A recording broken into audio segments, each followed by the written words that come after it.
नमो अरिहन्ताणं नमो सिद्धाणं नमो आयर्याणं नमो वज्रायाणं नमो लोये सोमसाहूनम् एसो पञ्चनमो यारो सौवपावपणासनो मङ्गलाणञ्च सौवेसिं पढमं हवै मङ्गलम् पढमं हवै मङ्गलम् छेलाता श्री गौतम गुरु ने वीर प्रभु के वाणी को सूत्र रहे गुरु परंपरा से नमन करो जिन वाणी को चर्चा 53 भाव की कर लो भाव विशुद्धि पाने को भाव सदा परिशुद्ध रहे बस आत्म वैभव पाने को भाव सदा परिशुद्ध रहे बस आत्म वैभव पाने को। पंच परमेष्टि भगवान की जय। जिनवाणी माता की जय। आचार्य भगवान श्री विद्यासागर महामुनिराज की जय। आचार्य प्रवर श्री समय सागर जी मुनि महाराज की जय। परम पूज्य निर्व्यापक श्रमण मुनि श्री नियम सागर मुनि महाराज की जय। परम पूज्य श्री नोरेंट प्रशांत सागर मुनि महाराज की जय। समस्त आचार्य संघ की जय। ಪೂಜ್ಯ ಶ್ರೀ ಪ್ರಶಾಂತ ಸಾಗರ ಮಹಾರಾಜರಿಂದ ರಚಿಸಲ್ಪಟ್ಟಂತಹ 53 ಭಾವಗಳ ಚರ್ಚೆ ಅನ್ನುವ ಗ್ರಂಥವನ್ನು ಕುರಿತು ನಾವು ಸ್ವಾಧ್ಯಾಯ ಮಾಡ್ತಾ ಇದ್ದೇವೆ. ಅದರಲ್ಲಿ ಜೀವದ ಅಸಾಧಾರಣವಾದಂತಹ 53 ಭಾವಗಳನ್ನು ಕುರಿತು ಚರ್ಚೆ ಮಾಡಿದ್ದಾರೆ. ಅಂದರೆ ಔಪಶಮಿಕ, ಕ್ಷಾಯಿಕ, ಕ್ಷಾಯೋಪಶಮಿಕ, ಔದಯಿಕ, ಪಾರಿಣಾಮಿಕ, ಇವು ಮುಖ್ಯವಾದ 5 ಭಾವಗಳಾಗಿವೆ. ಇವುಗಳ ಭೇದಗಳೆಲ್ಲ ಸೇರಿ 53 ಭಾವಗಳಾಗ್ತವೆ. ಈಗಾಗಲೇ ನಾವು ಇವುಗಳ ಲಕ್ಷಣ ಸ್ವರೂಪಗಳನ್ನು ತಿಳಿಯುವ ಮೂಲಕ ಗುಣಸ್ಥಾನಗಳಲ್ಲಿ ಯಾವ ಯಾವ ಗುಣಸ್ಥಾನಗಳಲ್ಲಿ ಪರ್ಯಾಪ್ತಕ ಜೀವದಲ್ಲಿ ಅಂದರೆ ಪರ್ಯಾಪ್ತಕ ಅವಸ್ಥೆಯಲ್ಲಿ ಗುಣಸ್ಥಾನದ ಸಾಮಾನ್ಯ ಅಪೇಕ್ಷಾದಿಂದ ಯಾವ್ಯಾವ ಭಾವಗಳು ಆಗಲಿಕ್ಕೆ ಸಾಧ್ಯ, ಇರಲಿಕ್ಕೆ ಸಾಧ್ಯ ಅನ್ನುವಂಥ ವಿಷಯವನ್ನು ಚರ್ಚೆ ಮಾಡ್ತಾ ಇದ್ದೇವೆ. ಅದರಲ್ಲಿ ಸುಮಾರು ಸೂಕ್ಷ್ಮ ಸಾಂಪ್ರದಾಯ ಗುಣಸ್ಥಾನದವರೆಗಿನ ಚರ್ಚೆ ಆದಂತಾಗಿದೆ. ಮುಂದೆ ಗ್ರಂಥದ ಅನುಸಾರ ಮುಂದಿನ ವಿಷಯವನ್ನು ತಿಳಿಯುವಂತ ಪ್ರಯತ್ನ ಮಾಡಬಹುದು. 11ನೇ ಗುಣಸ್ಥಾನ ಉಪಶಾಂತ ಮೋಹ ಗುಣಸ್ಥಾನ. ಔಪಶಮಿಕ 2 ಭಾವ, ಕ್ಷಾಯಿಕ 1, ಕ್ಷಾಯೋಪಶಮಿಕ 12 ಭಾವ, ಔದಯಿಕ 4, ಪಾರಿಣಾಮಿಕ 2, ಒಟ್ಟು 21 ಭಾವಗಳು. 11ನೇ ಗುಣಸ್ಥಾನ ಉಪಶಾಂತ ಮೋಹ ಅಂತ ಹೇಳಿದ್ದಾರೆ. ಉಪಶಾಂತ ಮೋಹ ಗುಣಸ್ಥಾನ. ಮೋಹ ಅಂತಂದ್ರೆ ಮೋಹ, ಮೂಢತೆ ಅಂತ ಅರ್ಥ, ಮೂರ್ಖತನ. ಸಾಮಾನ್ಯ ಅರ್ಥದಲ್ಲಿ ಮೂರ್ಖತನ ಅಂತ ಹೇಳ್ಬೋದು. ಮೋಹ ಅಂದ್ರೆ ಮೂಢತೆ. ಮೋಹ ಅಂದ್ರೆ ಹೇಗೆ ಮತ್ತವಾದಂತಹ ವ್ಯಕ್ತಿಗೆ ಸರಿಯಾದ ತಿಳುವಳಿಕೆ, ಯೋಚನೆ ಇರುವುದಿಲ್ಲವೋ ಹಾಗೇನೆ ಯಾವ ಜೀವದಲ್ಲಿ ಮೋಹದ ತೀವ್ರತೆ ಇರ್ತದೆ ಆ ಜೀವದ ಆ ಅವಸ್ಥೆಯನ್ನ, ಸರಿಯಾದ ತಿಳುವಳಿಕೆ ಇಲ್ಲದ ಅವಸ್ಥೆಯನ್ನ ಮೋಹ ಅಂತ ಕರೀತಾರೆ. ಅದು ಕರ್ಮ ಇದೆ. ಇಲ್ಲಿ ಶಾಂತ ಅಂತಂದ್ರೆ, ಶಾಂತ ಅಂತಂದ್ರೆ ಕರ್ಮಗಳ ನಾಶವಾಗುವುದನ್ನ ಶಾಂತ ಅಂತ ಹೇಳ್ತಾರೆ. ಸುಮ್ಮನೆ ಕೂತ್ಕೊಳ್ಳೋದು ಶಾಂತ ಅನ್ನೋ ಅರ್ಥ ನಾವು ಬಳಸ್ತೇವೆ. ಸೈಲೆಂಟ್ ಆಗಿರೋದಕ್ಕೆ ಶಾಂತ ಅಂತೇಳಿ. ಆದ್ರೆ ನಿಜವಾಗ್ಲೂ ಶಾಂತದ ಅರ್ಥ ನಾಶ ಅಂತಿದೆ. ಕರ್ಮಗಳ ಶಮನ, ಪೂರ್ಣವಾಗಿ ಶಮನವಾಗುವುದಕ್ಕೆ ಶಾಂತ ಅಂತ ಕರೀತಾರೆ. ಇನ್ನು ಉಪ ಅಂತ ಶಬ್ದ ಇದೆ. ಉಪ ಅಂದ್ರೆ ಸಮೀಪ ಅಂತ ಅರ್ಥ. ಉಪ ಅಂದ್ರೆ ಮುಖ್ಯದ ಹತ್ತಿರ ಅಂತ ಅರ್ಥ. ಯಾವುದರ ಉಪ ಇದೆ ಇಲ್ಲಿ? ಶಾಂತದ ಉಪ ಇದೆ. ಯಾವುದರ ಶಾಂತದ ಉಪ ಇದೆ? ಮೋಹದ ಉಪಶಾಂತ ಇದೆ. ಅಂದ್ರೆ ಮೋಹ ಇದೆ, ನಷ್ಟವಾದಂತೆ ಇದೆ, ಆದ್ರೆ ನಷ್ಟವಾಗಿಲ್ಲ. ಸುಮ್ಮನೆ ಇದೆ, ಶಾಂತ. ನಾಶವಾದವರ ಹಾಗೆ ಇದೆ, ಆದ್ರೆ ನಾಶವಾಗಿಲ್ಲ, ನಾಶವಾದಂತೆ ಕಂಡು ಬರ್ತದೆ. ಆ ಅವಸ್ಥಾ ವಿಶೇಷದ ಗುಣಸ್ಥಾನವನ್ನ ಉಪಶಾಂತ ಮೋಹ ಅಂತ ಕರೀತಾರೆ. ಈ ಗುಣಸ್ಥಾನ 11ನೇ ಗುಣಸ್ಥಾನ ಇದೆ. ಇದು ಶ್ರೇಣಿಯ ಆರೋಹಣ. ಶುಕ್ಲ ಧ್ಯಾನಾರೂಢರಾದಂತಹ ದಿಗಂಬರ ಮುನಿಗಳಲ್ಲಿ ಉಪಶಮ ಶ್ರೇಣಿ ಏರಿದಾಗ ಈ ಗುಣಸ್ಥಾನ ಪ್ರಾಪ್ತ ಆಗ್ತದೆ. ಉಪಶಮ ಶ್ರೇಣಿಯ ಅತ್ಯಂತ ಸರ್ವೋಚ್ಚ ಸ್ಥಿತಿಯಾಗಿರ್ತಕ್ಕಂಥದ್ದಿದು. ಇಲ್ಲಿ ಒಂದೂ ಕೂಡ ಮೋಹನೀಯ ಕರ್ಮ ಉದಯದಲ್ಲಿ ಇರುವುದಿಲ್ಲ, ಆದ್ರೆ ಯಾವುದೂ ನಾಶ ಆಗಿರಂಗಿಲ್ಲ. ಉದಯದಲ್ಲಿ ಇರಂಗಿಲ್ಲ, ನಾಶ ಆಗಿರಂಗಿಲ್ಲ. ಅಂದ್ರೆ ಸತ್ತಾದಲ್ಲಿ ಇರ್ತವು. ಒಂದ್ ಅಂತರ್ಮುಹೂರ್ತ ಉಪಶಮನ ಅಂದ್ರೆ ನಾಶವಾದವರಂತೆ ಸೈಲೆಂಟ್ ಆಗಿರ್ತಾವು. ಮತ್ ಒಂದ್ ಅಂತರ್ಮುಹೂರ್ತ ಆಯ್ತು ಅಂದ್ರೆ ಆ ಸೈಲೆಂಟ್ಗೆ ವಿರಾಮ ಬೀಳ್ತದೆ. ಅದರ ಹೆಸರು ಉಪಶಾಂತ ಮೋಹ ಅಂತ ಹೇಳಿದ್ದಾರೆ. ಇನ್ನು ಇದು ಪರ್ಯಾಪ್ತಕ ಅವಸ್ಥೆ. ಮುನಿ ಮಹಾರಾಜರಿದ್ದಾರೆ ಅಂದ್ರೆ ಪರ್ಯಾಪ್ತಕರೇ ಇರ್ತಾರೆ. ಅಂತಹ ಗುಣಸ್ಥಾನದಲ್ಲಿ ಯಾವ ಯಾವ ಭಾವಗಳು, 5 ಭಾವಗಳ ಪೈಕಿ ಯಾವ್ಯಾವ ಇರಲಿಕ್ಕೆ ಸಾಧ್ಯ ಅಂತ ವಿಷಯ ಇದೆ. ಮೊದಲನೇ ಭಾವ ಔಪಶಮಿಕ ಭಾವದ ಮೂಲಕ ಯಾವುದಿರ್ತದೆ ಅಂತ ನೋಡುವುದಾದ್ರೆ, ಔಪಶಮಿಕ ಅಂದ್ರೆ ಅದೇ ಉಪಶಮನವೇ ಔಪಶಮಿಕ ಅಂತ ಕರೀತಾರೆ. ಔಪಶಮಿಕದಲ್ಲಿ 2 ಭಾವಗಳನ್ನು ಹೇಳಿದ್ದಾರೆ. ಔಪಶಮಿಕ ಸಮ್ಯಕ್ತ್ವ ಭಾವ, ಔಪಶಮಿಕ ಚಾರಿತ್ರ ಭಾವ. ಈ 11ನೇ ಗುಣಸ್ಥಾನದಲ್ಲಿ 2 ಇರಲಿಕ್ಕೆ ಸಾಧ್ಯ. ಯಾರು ದ್ವಿತೀಯೋಪಶಮ ಸಮ್ಯಕ್ತ್ವದ ಮೂಲಕ ಶ್ರೇಣಿಯ ಆರೋಹಣ ಮಾಡಿದ್ದಾರೋ ಆ ಜೀವರುಗಳಲ್ಲಿ ಔಪಶಮಿಕ ಸಮ್ಯಕ್ತ್ವ ಭಾವವೂ ಇದೆ, ಔಪಶಮಿಕ ಚಾರಿತ್ರ ಭಾವವೂ ಇರುತ್ತದೆ. ಹಾಗಾಗಿ 2 ಭಾವಗಳು ಆಗಲಿಕ್ಕೆ ಸಾಧ್ಯ ಅಂತ ತಿಳ್ಕೋಬೇಕು. ಇನ್ನು ಕ್ಷಾಯಿಕ ಭಾವದ ಮೂಲಕ ನೋಡುವುದಾದ್ರೆ, ತಿಳಿಯುವುದಾದ್ರೆ, ಒಂದು ಕ್ಷಾಯಿಕ ಭಾವ ಇರಲು ಸಾಧ್ಯ ಅಂತ ಹೇಳಿದ್ದಾರೆ. ಯಾವ ಜೀವ ಉಪಶ್ರಮ ಶ್ರೇಣಿ ಇರುವಂತದ್ದಿದೆ ಅದು ಕ್ಷಾಯಿಕ ಸಮ್ಯಕ್ತ್ವದ ಮುಖಾಂತರನೂ ಉಪಶಮ ಶ್ರೇಣಿ ಇರಬಹುದು. ಉಪಶಮ ಶ್ರೇಣಿ ಇರ್ಲಿಕ್ಕೆ 2 ಅವಕಾಶ ಇದೆ. ಒಂದು ದ್ವಿತೀಯೋಪಶಮ ಸಮ್ಯಕ್ತ್ವ ಪ್ರಾಪ್ತ ಮಾಡಿಕೊಂಡು ಶ್ರೇಣಿ ಇರಬಹುದು, ಇದು ಒಂದು. ಇಲ್ಲ ಕ್ಷಾಯಿಕ ಸಮ್ಯಕ್ ದೃಷ್ಟಿ ಇದ್ದರೂ ಕೂಡ ಅವರು ಉಪಶಮ ಶ್ರೇಣಿ ಇರ್ಲಿಕ್ಕೆ ಸಾಧ್ಯ ಇದೆ. ಹಾಗಾಗಿ ಅವರು ಕ್ಷಾಯಿಕ ಸಮ್ಯಕ್ತ್ವದ ಮೂಲಕ ಏರಿದರು, 11ನೇ ಗುಣಸ್ಥಾನಕ್ಕೆ ಬಂದಿದ್ದಾರೆ ಅಂತಂದ್ರೆ ಅವರಲ್ಲಿ ಕ್ಷಾಯಿಕ ಚಾರಿತ್ರ ಇರುವುದಿಲ್ಲ. ಹಾಗಾಗಿ ಕ್ಷಾಯಿಕ ಸಮ್ಯಕ್ತ್ವ ಭಾವ ಒಂದಿರ್ತದೆ. ಔಪಶಮಿಕದಲ್ಲಿ 2 ಇದೆ, ಇರಲಿಕ್ಕೆ ಸಾಧ್ಯ. ಕ್ಷಾಯಿಕದಲ್ಲಿ 1 ಭಾವ ಇರಲಿಕ್ಕೆ ಸಾಧ್ಯ, ಅದು ಕ್ಷಾಯಿಕ ಸಮ್ಯಕ್ತ್ವ ಭಾವ.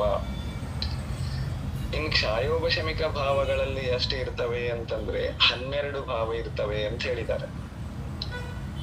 ಯಾವುದ್ರಲ್ಲಿ? ಕ್ಷಾಯೋಪಶಮಿಕ ಭಾವ 11ನೇ ಗುಣಸ್ಥಾನದಲ್ಲಿರುವಂತಹ ಮುನಿ ಮಹಾರಾಜರಲ್ಲಿ ಅಥವಾ ಗುಣಸ್ಥಾನದಲ್ಲಿರುವಂತಹ ಜೀವರಲ್ಲಿ ಕ್ಷಾಯೋಪಶಮಿಕ ಭಾವಗಳು 12 ಆಗ್ಲಿಕ್ಕೆ ಸಾಧ್ಯ.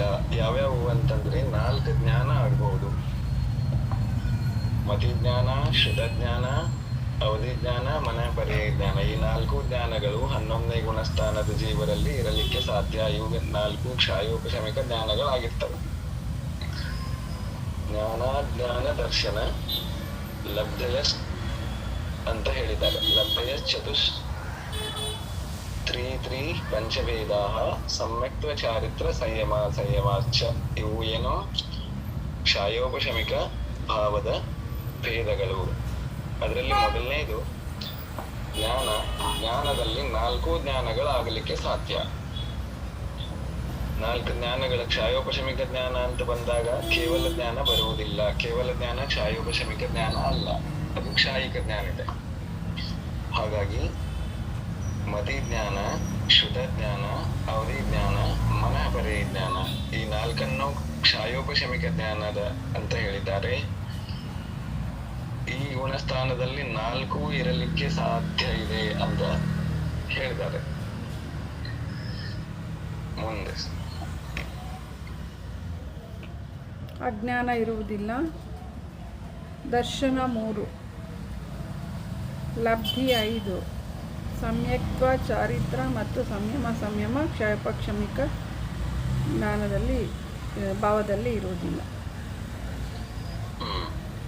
ಇನ್ ಜ್ಞಾನ 4 ಇರ್ಲಿಕ್ಕೆ ಸಾಧ್ಯ. ಜ್ಞಾನ ಇದೆ ಅಂದ್ರೆ ಅಲ್ಲಿ ಅಜ್ಞಾನ ಇಲ್ಲ. ಕ್ಷಾಯೋಪಶಮಿಕದಿಂದ ಯಾವ ಅಜ್ಞಾನ ಇರಬೇಕಾಗಿತ್ತು ಆ ಅಜ್ಞಾನಗಳು ಇಲ್ಲ. ಯಾಕೆಂದ್ರೆ ಇಲ್ಲಿ 11 ಗುಣಸ್ಥಾನಗಳನ್ನ ಸಾಧಿಸಿದ ಮುನಿ ಮಹಾರಾಜರು ಇರೋದ್ರಿಂದ ಅವರಲ್ಲಿ ರತ್ನತ್ರಯ ಧರ್ಮ ಅತ್ಯಂತ ನಿರ್ಮಲವಾಗಿ ಇರ್ತದೆ. ಹಾಗಾಗಿ ಸಮ್ಯಕ್ ಜ್ಞಾನ ಗುಣ ಅವರಲ್ಲಿ ಇರ್ತದೆ. ಅದಕ್ಕೋಸ್ಕರ ಅಜ್ಞಾನದ ಮಿಥ್ಯಾತ್ವದ ಜೊತೆಗೆ ಇರುವಂತಹ ಅಜ್ಞಾನ ಅವರಿಗೆ ಇರುವುದಿಲ್ಲ. ಹಾಗಾಗಿ ಅಜ್ಞಾನದಲ್ಲಿ ಒಂದು ಭಾವ ಇಲ್ಲ. ಇನ್ನು ಚಕ್ಷು ದರ್ಶನ ಅಂದ್ರೆ ಅವರು ಮುನಿ ಮಹಾರಾಜರಿದ್ದಾರೆ, ಚಕ್ಷುಗಳಿದ್ದಾವೆ, ಕಣ್ಣುಗಳಿದ್ದಾವೆ. ಅಚಕ್ಷು ದರ್ಶನ ಪಂಚೇಂದ್ರಿಯ ಸಂಜ್ಞೇಯವಿದೆ ಅಂತಂದ್ರೆ ಅಚಕ್ಷು ದರ್ಶನ ಎರಡೂ ಇದೆ. ಆಮೇಲೆ ಅವಧಿ ಜ್ಞಾನನೂ ಇರಲಿಕ್ಕೆ ಸಾಧ್ಯ ಇರುವುದರಿಂದ ಅವಧಿ ದರ್ಶನ ಕೂಡ ಇದೆ, ಆಗಲಿಕ್ಕೆ ಸಾಧ್ಯ ಇದೆ. ಹಾಗಾಗಿ 3 ದರ್ಶನಗಳು ಆಗಲು ಸಾಧ್ಯ 11ನೇ ಗುಣಸ್ಥಾನ ಇರುವಾಗ. ಆಮೇಲೆ ಕ್ಷಾಯೋಪಶಮಿಕ ಲಬ್ಧಿಗಳು ಕೂಡ 5 ಇರ್ತವೆ. ಕ್ಷಾಯೋಪಶಮಿಕ ದಾನ, ಕ್ಷಾಯೋಪಶಮಿಕ ಲಾಭ, ಕ್ಷಾಯೋಪಶಮಿಕ ಭೋಗ, ಕ್ಷಾಯೋಪಶಮಿಕ ಉಪಭೋಗ, ಕ್ಷಾಯೋಪಶಮಿಕ ವೀರ್ಯ, ಇವು 5 ಕೂಡ ಇರ್ತವೆ. ಇನ್ನು 11ನೇ ಗುಣಸ್ಥಾನವರ್ತಿ ಜೀವರಲ್ಲಿ ಕ್ಷಾಯೋಪಶಮಿಕ ಸಮ್ಯಕ್ತ್ವ ಇರುವುದಿಲ್ಲ. ಯಾಕೆಂತಂದ್ರೆ ಶ್ರೇಣಿ ಆರೋಹಣ ಮಾಡ್ಬೇಕು ಅಂತಂದ್ರೆ ಕ್ಷಾಯೋಪಶಮಿಕ ಸಮ್ಯಕ್ತ್ವ ಇದು ದ್ವಿತೀಯೋಪಶಮವಾಗಿ ಆದರೂ ಬದಲಾಗಬೇಕು, ಇಲ್ಲಾಂದ್ರೆ ಕ್ಷಾಯಿಕವಾಗಿ ಆದ್ರೂ ಬದಲಾಗಬೇಕು. ಬದಲಾಯಿಸ್ಕೊಂಡೇ ಶ್ರೇಣಿ ಆರೋಹಣ ಆಗ್ತದೆ. ಕ್ಷಾಯೋಪಶಮಿಕ ಸಮ್ಯಕ್ತ್ವದ ಜೊತೆಗೇನೆ ಶುಕ್ಲ ಧ್ಯಾನ ಆಗುವುದಿಲ್ಲ, ನೆನಪಿಟ್ಕೊಳ್ಳಿ. ಆಮೇಲೆ ಕ್ಷಾಯೋಪಶಮಿಕ ಚಾರಿತ್ರ ಕೂಡ ಇರುವುದಿಲ್ಲ. ಯಾಕೆಂದ್ರೆ ಕ್ಷಾಯೋಪಶಮಿಕ ಚಾರಿತ್ರ ಇದು 7ನೇ ಗುಣಸ್ಥಾನದ ತನಕ ಮಾತ್ರ ಆಗಲು ಸಾಧ್ಯ. ಇಲ್ಲಿ 11ನೇ ಗುಣಸ್ಥಾನ ಪ್ರಾಪ್ತ ಆಗಬೇಕು ಅಂತಂದ್ರೆ ಔಪಶಮಿಕ ಚಾರಿತ್ರ ಇರಬೇಕು, ಇಲ್ಲಾಂದ್ರೆ ಕ್ಷಾಯಿಕ ಚಾರಿತ್ರ ಇರಬೇಕು. ಯಾವುದಾದ್ರೂ ಒಂದರ ಕಾರಣದಿಂದ ಕ್ಷಾಯಿಕ ಚಾರಿತ್ರದಿಂದ 11ನೇ ಗುಣಸ್ಥಾನ ಬರೋದಿಲ್ಲ. ಔಪಶಮಿಕ ಚಾರಿತ್ರ ಮಾತ್ರದಿಂದ 11ನೇ ಗುಣಸ್ಥಾನ ಬರ್ತದೆ. ಕ್ಷಾಯಿಕ ಚಾರಿತ್ರದಿಂದ 11ನೇ ಗುಣಸ್ಥಾನ ಬರುವುದಿಲ್ಲ. ಕ್ಷಾಯಿಕ ಚಾರಿತ್ರದಿಂದ 11ನೇ ಗುಣಸ್ಥಾನ ಬರುವುದಿಲ್ಲ. ಕ್ಷಾಯಿಕ ಚಾರಿತ್ರದಿಂದ 11ನೇ ಗುಣಸ್ಥಾನ ಆಗುವುದಿಲ್ಲ. ತಪ್ಪಾಯಿತು, ತಪ್ಪಿ ಬಂತದು ಬಾಯಿಗೆ. ಆಮೇಲೆ 11ನೇ ಗುಣಸ್ಥಾನ ಔಪಶಮಿಕ ಚಾರಿತ್ರ ಹೊಂದಿದ ಮುನಿಗಳಲ್ಲಿಗೇನೆ ಪ್ರಾಪ್ತ ಆಗ್ತದೆ. ಕ್ಷಾಯೋಪಶಮಿಕ ಚಾರಿತ್ರ ಇದ್ದಂತಹ ಮುನಿ ಮಹಾರಾಜರು ಔಪಶಮಿಕ ಚಾರಿತ್ರದಲ್ಲಿ ಬದಲಾಯಿಸಿಕೊಂಡು ಶ್ರೇಣಿ ಆರೋಹಣ ಮಾಡ್ತಿರ್ತಾರೆ. ಹಾಗಾಗಿ ಅಲ್ಲಿ ಕಷಾಯಗಳನ್ನ ಅಥವಾ ಕರ್ಮಗಳನ್ನ ದಬಾಯಿಸುವಂತಹ ಚಾರಿತ್ರ ಇದೆಯೇ ವಿನಃ ಕ್ಷಾಯೋಪಶಮಿಕ ಚಾರಿತ್ರ ಇರುವುದಿಲ್ಲ, ಮತ್ತೆ ಕ್ಷಾಯಿಕನೂ ಇರುವುದಿಲ್ಲ. ಸಮ್ಯಕ್ತ್ವದಲ್ಲಿ ದ್ವಿತೀಯೋಪಶಮ ಸಮ್ಯಕ್ತ್ವನೂ ಇರಬಹುದು, ಕ್ಷಾಯಿಕ ಸಮ್ಯಕ್ತ್ವನೂ ಇರಬಹುದು, ಯಾವ್ದು ಬೇಕಾದ್ರೂ ಇರಬಹುದು. ಕ್ಷಾಯಿಕ ಸಮ್ಯಕ್ತ ಮಾಡಿಕೊಂಡಿರೋದು ಉಪಶಮ ಶ್ರೇಣಿ ಇರೋದಕ್ಕೆ ಕಾರಣ ಚಾರಿತ್ರದಲ್ಲಿ ಔಪಶಮಿಕ ಉಪಶಮ ಭಾವ ಬಂದಿದೆ. ಚಾರಿತ್ರ ಮೋಹನೀಯ ಕರ್ಮವನ್ನ ದಬಾಯಿಸ್ತಾ ಇದ್ದಾರೆ. ಕ್ಷಾಯಿಕ ಸಮ್ಯಕ್ತ್ವ ಆಗ್ಲಿಕ್ಕೆ ಕಾರಣ ದರ್ಶನ ಮೋಹ ನಾಶ ಆಗಿದೆ.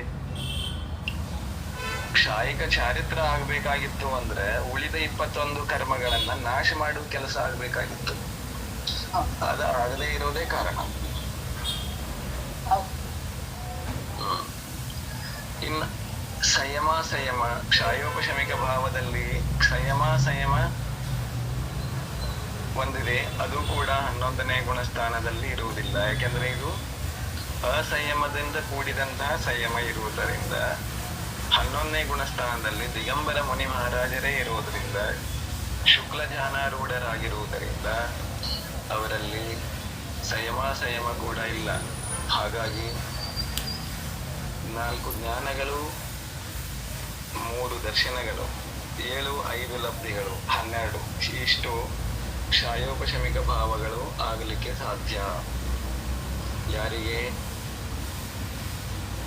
ಉಪಶಾಂತ ಮೋಹ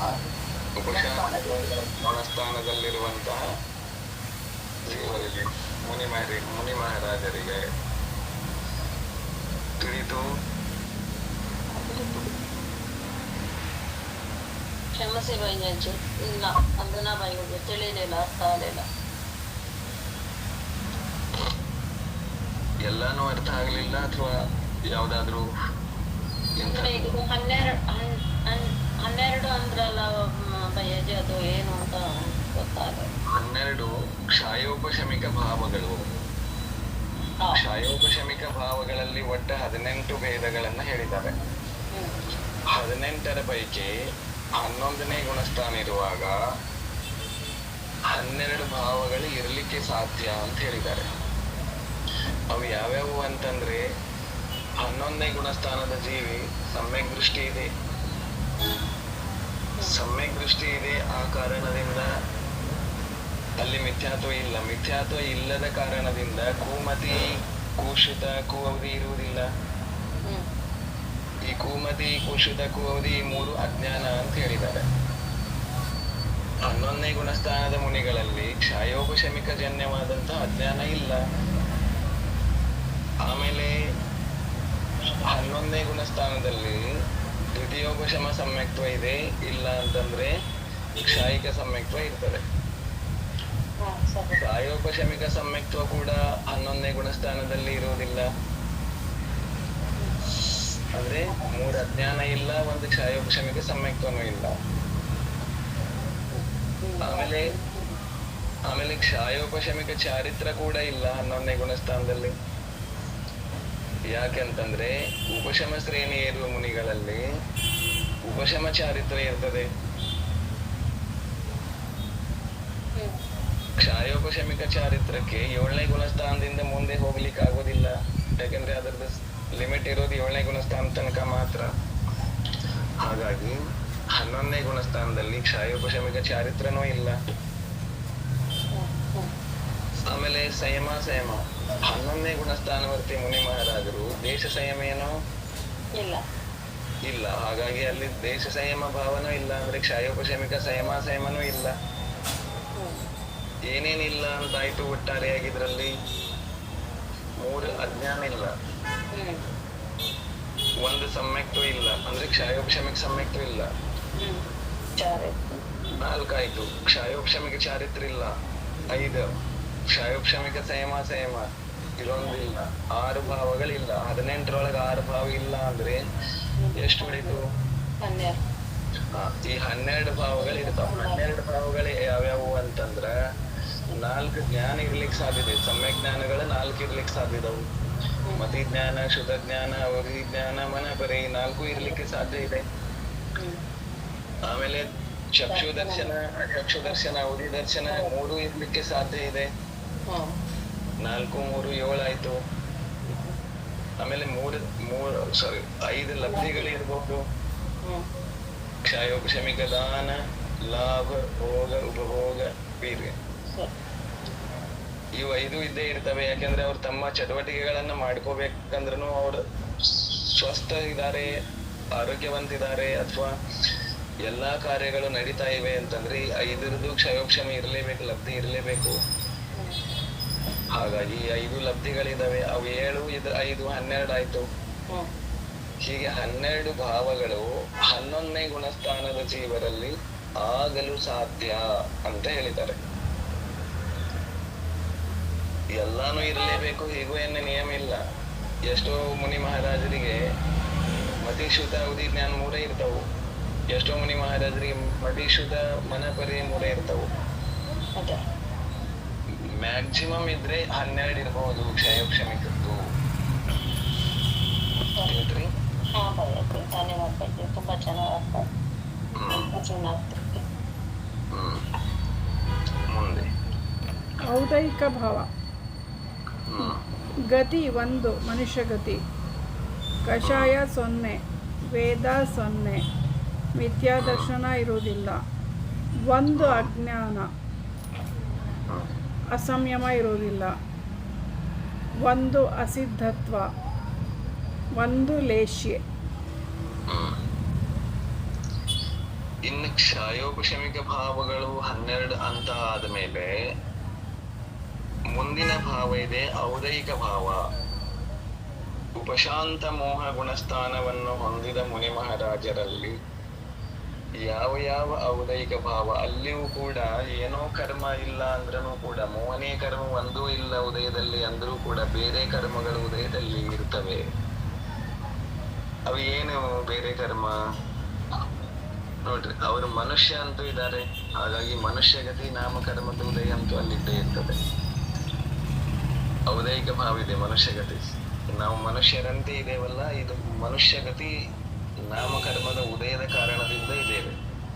ಇದು ಯಾವಾಗ ಮನುಷ್ಯ ಆಯು ಮುಗಿತದೆ ಆವಾಗ ಇದು ಮುಗಿತದೆ. ಇದನ್ನ ನಡವಳಿಕೆ ಚೇಂಜ್ ಮಾಡ್ಲಿಕ್ಕೆ ಬರಂಗಿಲ್ಲ. ಒಂದ ತಾಸು ತಿರ್ಯಂಶ ಆಯು ಅಥವಾ ತಿರ್ಯಂಶ ಗತಿ ಉದಯಕ್ಕೆ ತಗೊಳ್ಳೋದು, 1 ತಾಸು ಮನುಷ್ಯ ಗತಿ ಉದಯಕ್ಕೆ ತಗೊಳ್ಳೋದು, ಹಿಂಗಾಗುದಿಲ್ಲ. ಹಂಗಾಗುವ ಅವಸ್ಥಾ ಇದೆ ಅಂತಂದ್ರೆ ಅದು ಬೇರೆ ಅವಸ್ಥಾ ಇದೆ. ಯಾವಾಗ ಪರ್ಯಾಪ್ತಕ್ಕಿದ್ದೇವೆ ಅವಾಗ ಆಗುದಿಲ್ಲ. ಇದು ಬಹಳ ಕಠಿಣ ಇದೆ. 11ನೇ ಗುಣಸ್ಥಾನದಲ್ಲಿ ಅಂತೂ ಆಗುದಿಲ್ಲ. ಮನುಷ್ಯ ಗತಿಯ ಉದಯ ಅಂತೂ ಇದೆ ಮುನಿ ಮಹಾರಾಜರಲ್ಲಿ 11ನೇ ಗುಣಸ್ಥಾನದಲ್ಲಿ. ಆಮೇಲೆ ಕಷಾಯಗಳು ಒಂದೂ ಇಲ್ಲ. 11ನೇ ಗುಣಸ್ಥಾನದಲ್ಲಿ ಮೋಹನೀಯ ಕರ್ಮದ ಒಂದು ಪ್ರಕೃತಿ ಉದಯದಲ್ಲಿ ಇರುವುದಿಲ್ಲ. ನೆನಪಿಟ್ಕೊಳ್ಳಿ, ಮೋಹನೀಯದಲ್ಲಿನ ಯಾವುದು ಒಂದು ಭೇದ ಉದಯಕ್ಕಿರುವುದಿಲ್ಲ. ಅದನ್ನ ಉಪಶಾಂತ ಮೋಹ, ಆದ್ರೆ ಸತ್ತಾದಲ್ಲಿ ಇದಾವೆ, ಇನ್ನ ನಾಶ ಆಗಿಲ್ಲ. ಆಮೇಲೆ 11ನೇ ಗುಣಸ್ಥಾನದಲ್ಲಿ ವೇದಗಳ ಪೈಕಿ ಒಂದು ವೇದ ಉದಯಕ್ಕಿಲ್ಲ. ಎಲ್ಲಾ ವೇದಗಳು ಶಾಂತವಾಗಿವೆ, ಒಂದು ಉದಯದಲ್ಲಿಲ್ಲ. ತ್ರಿವೇದವೂ ಉದಯದಲ್ಲಿಲ್ಲ, ಪುರುಷ ವೇದವೂ ಉದಯದಲ್ಲಿಲ್ಲ, ನಪುಂಸಕ ವೇದನೂ ಉದಯದಲ್ಲಿಲ್ಲ. ಅಪಗತ ವೇದಿ ಅಂತ ಹೇಳಿದ್ದಾರೆ. ಆಮೇಲೆ ಔದೈಕ ಭಾವದಲ್ಲಿ ಮಿಥ್ಯಾದರ್ಶನ ಕೂಡ ಇದೆ. ಆ ಮಿಥ್ಯಾದರ್ಶನ ಕೂಡ 11ನೇ ಗುಣಸ್ಥಾನದಲ್ಲಿ ಇಲ್ಲ. 11ನೇ ಗುಣಸ್ಥಾನದ ಮುನಿ ಮಹಾರಾಜರು ಸಮ್ಯಕ್ ದೃಷ್ಟಿ ಇರ್ತಾರೆ, ಮಿಥ್ಯಾ ದೃಷ್ಟಿ ಇರ್ತಾರೆ. ಹಾಗಾಗಿ ಅಲ್ಲಿ ಮಿಥ್ಯಾತ್ವ ಕರ್ಮನೂ ಉದಯಕ್ಕಿಲ್ಲ.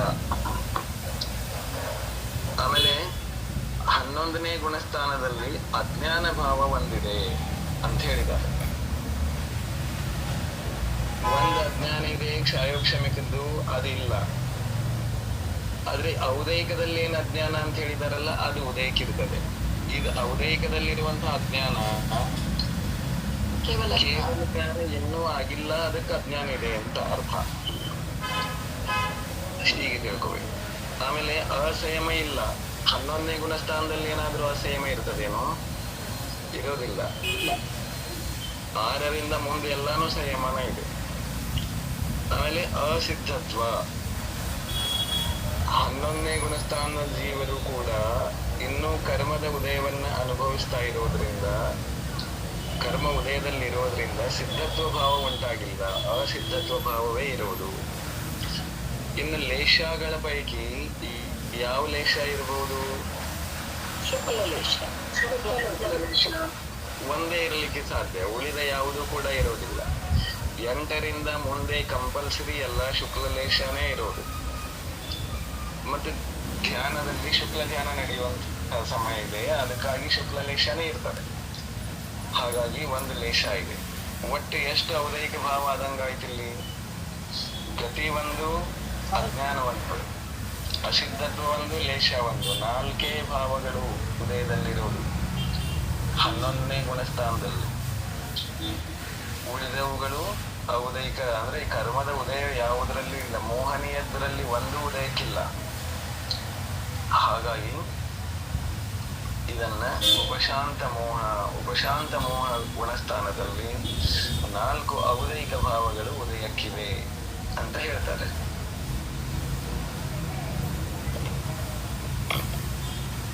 ತಿಳಿತು?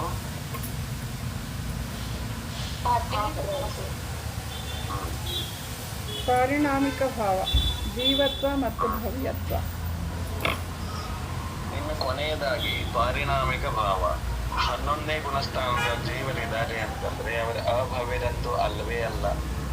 ಯಾಕೆಂದ್ರೆ ರತ್ನತ್ರಯದ ಸಾಧನೆ ನಡೆದಿದೆ. ಹಾಗಾಗಿ ಭವ್ಯತ್ವ ಇದೆ, ಅದರ ಜೊತೆಗೆ ಜೀವತ್ವನೂ ಇರ್ತದೆ. ಜೀವತ್ವ ಮತ್ತು ಭವ್ಯತ್ವ ಎರಡೂ ಪಾರಿಣಾಮಿಕಗಳು ಅವರಲ್ಲಿ ಇರುತ್ತವೆ. ಒಟ್ಟಾರೆಯಾಗಿ ಎಷ್ಟು ಭಾವ ಇದ್ದಂಗಾಯ್ತು ಇಲ್ಲಿ 5ರ ಪೈಕಿ ಅಂತಂದ್ರೆ ಔಪಶಮಿಕದ್ದು 2, ಕ್ಷಾಯಿಕದ್ದು 1, 3 ಆಯ್ತು. ಕ್ಷಾಯೋಪಶಮಿಕದ್ದು 12, 15 ಆಯ್ತು. ಔದಯಿಕದ್ದು 4, 19. ಆಮೇಲೆ ಪಾರಿಣಾಮಿಕದ್ದು 2, 21 ಭಾವಗಳು 11ನೇ ಗುಣಸ್ಥಾನದಲ್ಲಿ ಆಗಲು ಸಾಧ್ಯ. ತಿಳಿದ್ರಿ?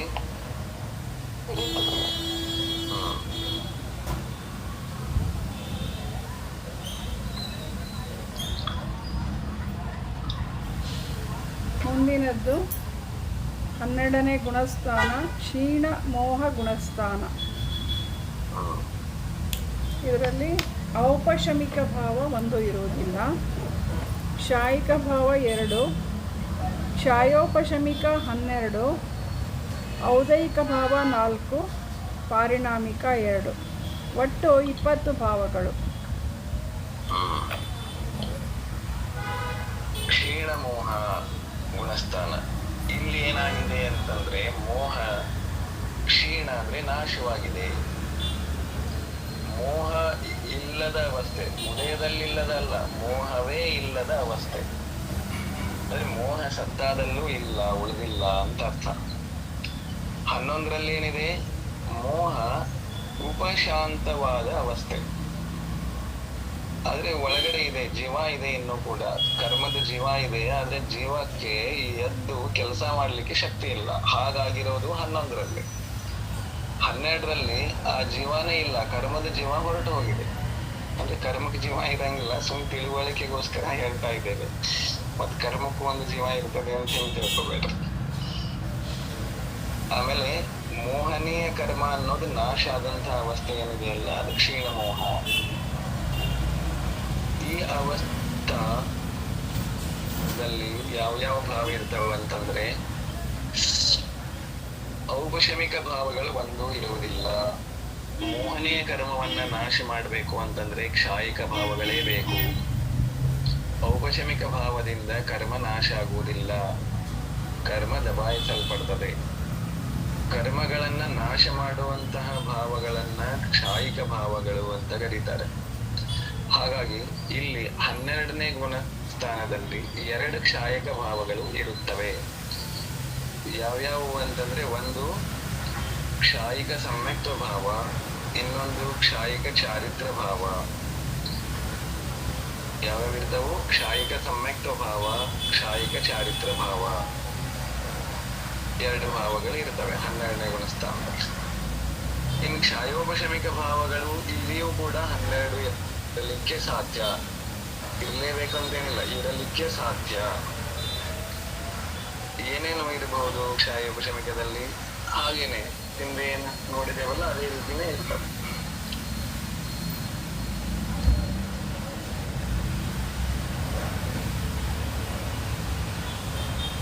ಪ್ರಶಾಂತ ಮೋಹದಲ್ಲಿ ಏನೇನಿದೆ ಅದೇ ಸೇಮು. 4 ಜ್ಞಾನ, ಅಜ್ಞಾನ ಇರೋದಿಲ್ಲ, ದರ್ಶನ 3, ಲಬ್ಧಿ 5, ಸಮ್ಯಕ್ತ್ವ, ಚಾರಿತ್ರ ಮತ್ತು ಸಂಯಮ ಅಸಂಯಮ ಇರೋದಿಲ್ಲ.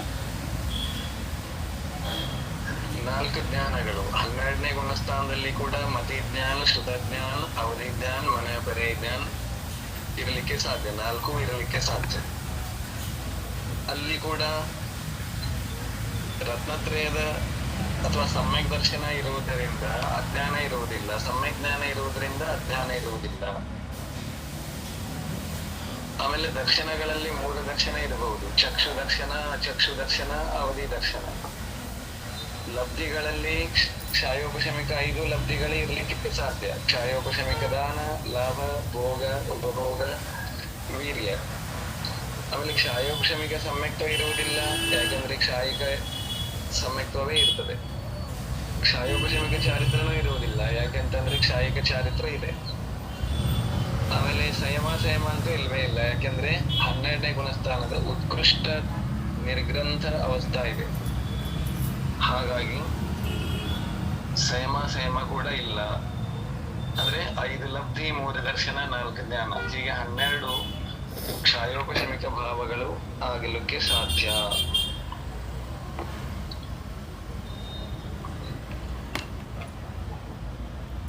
ಔದೈಕ ಭಾವ ಗತಿ 1, ಕಷಾಯ 0, ವೇದ 0, ಮಿಥ್ಯಾದರ್ಶನ, ಅಜ್ಞಾನ, ಅಸಂಯಮ ಇವು ಇರುವುದಿಲ್ಲ.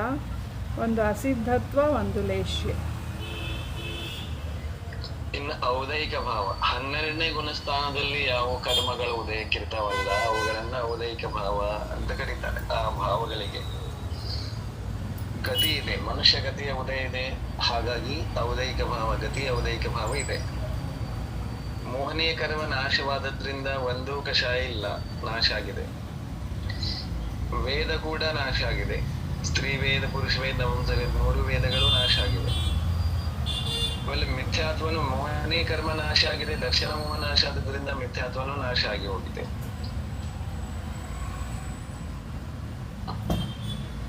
ಆಮೇಲೆ ಔದೈಕ ಭಾವದಲ್ಲಿ ಅಜ್ಞಾನ ಭಾವ ಇದೆ.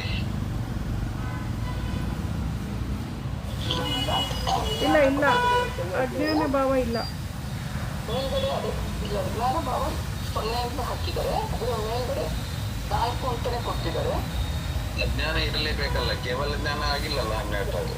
ಅಜ್ಞಾನ ಇದೆ ರೀ, ಅಜ್ಞಾನ ಇದೆ. 0 ಅದು ಪ್ರಿಂಟ್ ಮಿಸ್ಟೇಕ್ ಆಗಿರ್ಬೋದು, ಪ್ರಿಂಟ್ ಮಿಸ್ಟೇಕ್ ಇರ್ಬೋದು. ಅಜ್ಞಾನ ಇದೆ, 1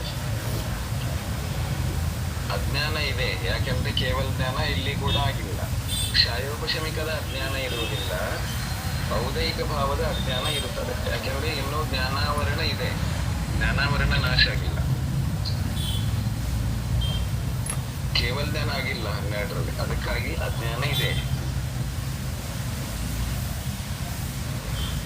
1 ಅಜ್ಞಾನ ಇದೆ.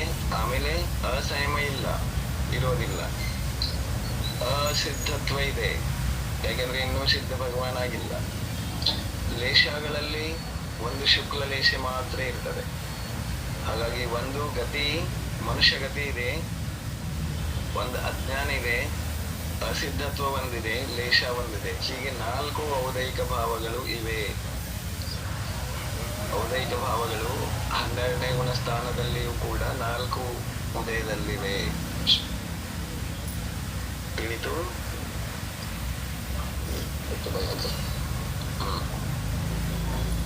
ಪಾರಿಣಾಮಿಕ ಭಾವ ಜೀವತ್ವ ಮತ್ತು ಭವ್ಯತ್ವ.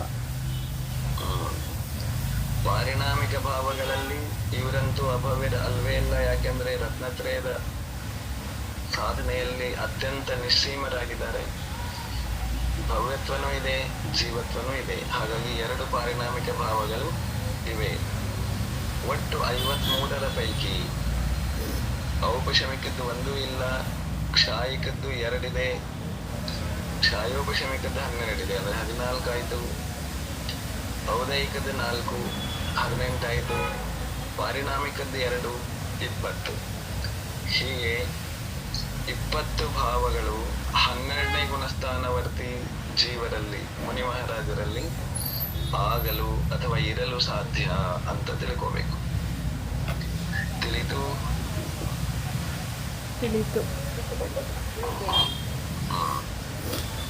13ನೇ ಗುಣಸ್ಥಾನ.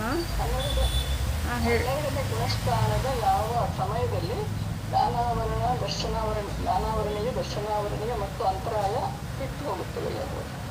ಸಾಮಾನ್ಯ ಅಪೇಕ್ಷದಿಂದ ಹೇಳುವುದಾದ್ರೆ ಮೋಹನೀಯ ಕರ್ಮ ನಾಶ ಆಗ್ತಿದ್ದಾಗೇನೆ 12ನೇ ಗುಣಸ್ಥಾನ. ಅಂದ್ರೆ ಸೂಕ್ಷ್ಮ ಸಾಂಪ್ರದಾಯ ಮುಗಿದ ತಕ್ಷಣ 12ನೇ ಗುಣಸ್ಥಾನ. ಅದರ 1 ಅಂತರ ಮುಹೂರ್ತ ಅಥವಾ ಕೊನೆಯ 3 ಅಂತರ ಮುಹೂರ್ತನೂ ತಗೋಬಹುದು.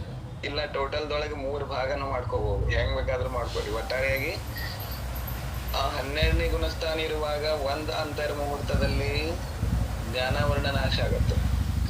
ಅದು ನಾಶವಾದ ಮರು ಅಂತರ್ಮುಹೂರ್ತದಲ್ಲಿ ದರ್ಶನಾವರಣ ನಾಶ ಆಗ್ತದೆ. ಅದಕ್ಕೂ ಅಂತರ್ಮುಹೂರ್ತ ಟೈಮ್ ಬೇಕು. ಅದು ನಾಶವಾದ ಮತ್ತೊಂದು ಅಂತರ್ಮುಹೂರ್ತದಲ್ಲಿ ಅಂತರಾಯ ನಾಶ ಆಗುತ್ತೆ. ಹೀಗೆ 3 ಅಂತರ್ಮುಹೂರ್ತ. ಆ 12ನೇ ಗುಣಸ್ಥಾನ ಇರುವುದು ಅಂತರ್ಮುಹೂರ್ತ. ಅದರೊಳಗೆ ಈ 3 ನಾಶ ಆಗ್ಲಿಕ್ಕೆ ಒಂದೊಂದು ಅಂತರ್ಮುಹೂರ್ತ ಬೇಕು. ಆದ್ರೆ ಮೋಹನೀಯ ನಾಶ ಆದ್ಮೇಲೆನೆ ಇವು ಸೀರಿಯಲ್ ಆಗಿ ಮೋಹ ಕ್ಷಯ ಜ್ಞಾನ ದರ್ಶನ ವರ್ಣಾಂತರಾಯ ಕ್ಷಯಾಕ್ಷ ಕೇವಲಂ ಸೂತ್ರ ಇದೆ ಅಲ್ಲ. ಮೋಹನೀಯ ನಾಶ ಆದ್ಮೇಲೆ ಅಂತರ್ಮುಹೂರ್ತ ಆದ್ಮೇಲೆ ಜ್ಞಾನಾವರಣ ನಾಶ ಆದ್ಮೇಲೆ ಅಂತರ್ಮುಹೂರ್ತಕ್ಕೆ ದರ್ಶನಾವರಣ ಆದ್ಮೇಲೆ ಅಂತರ್ಮುಹೂರ್ತದಲ್ಲಿ ಅಂತರಾಯ. ಎಷ್ಟು ಅಂತರ್ಮುಹೂರ್ತ ಅದು ಗೊತ್ತಿಲ್ಲ. ಅದ್ರ ಟೈಮ್ ಲಿಮಿಟ್ ಎಷ್ಟು ಅಂತ ಹೇಳಲಿಕ್ಕೆ ಬರೋದಿಲ್ಲ. ಒಬ್ಬೊಬ್ರದ್ದು ಚೇಂಜ್ನು ಆಗ್ಬಹುದು. ಆದ್ರೆ ಇರೋದು ಅಂತರ್ಮುಹೂರ್ತನೇ. ಒಂದೊಂದು ಸೆಕೆಂಡನ್ನು ಆಗ್ಬಹುದು. ಒಂದೊಂದು ಸೆಕೆಂಡದಲ್ಲಿ 10 ಭಾಗನ ಮಾಡ್ಕೊಂಡು ಅದರಲ್ಲಿ 3 ಭಾಗನ ಮಾಡ್ಕೋಬಹುದು. ಎಷ್ಟಾದ್ರೂ ಆಗ್ಬಹುದು. ಈ ಗುಣಸ್ಥಾನದಲ್ಲಿ ಭಾಗ ಇದೆಯಾ? ಎಷ್ಟು ಭಾಗ ಬರುತ್ತೆ? ಇಲ್ಲಿ ಭಾಗ ಏನ್ ಮಾಡಿಲ್ಲ. ಇಲ್ಲೇನು ಬಂದ ಚ್ಯುತಿ ಅಂತ ಏನಿಲ್ಲ. ಮೋಹನಿ ಕರ್ಮ ನಾಶ ಆಗಿ ಹೋಗಿದ್ದಲ್ಲ. ಈ ಕರ್ಮಗಳ ನಾಶದ ಅಪೇಕ್ಷದಿಂದ ಹೀಗೆ ತಗೋಬಹುದು. ಒಂದರಲ್ಲಿ ಮೊದಲು ಜ್ಞಾನಾವರಣ ನಾಶ ಆಯ್ತು, ಆಮೇಲೆ ಅಂತರ್ಮುಹೂರ್ತದಲ್ಲಿ ದರ್ಶನಾವರಣ ನಾಶ ಆಯ್ತು, ಆಮೇಲೆ ಅಂತರಾಯ ನಾಶ ಆಯ್ತು. ಇಷ್ಟಂತೂ ಇದೆ. ಇನ್ನು ಉಳಿದದ್ದು ಗೊತ್ತಿಲ್ಲ. ಒಟ್ಟಿನಲ್ಲಿ ಅದು ಕ್ರಮವಾಗಿ ನಾಶ ಆಗುತ್ತೆ.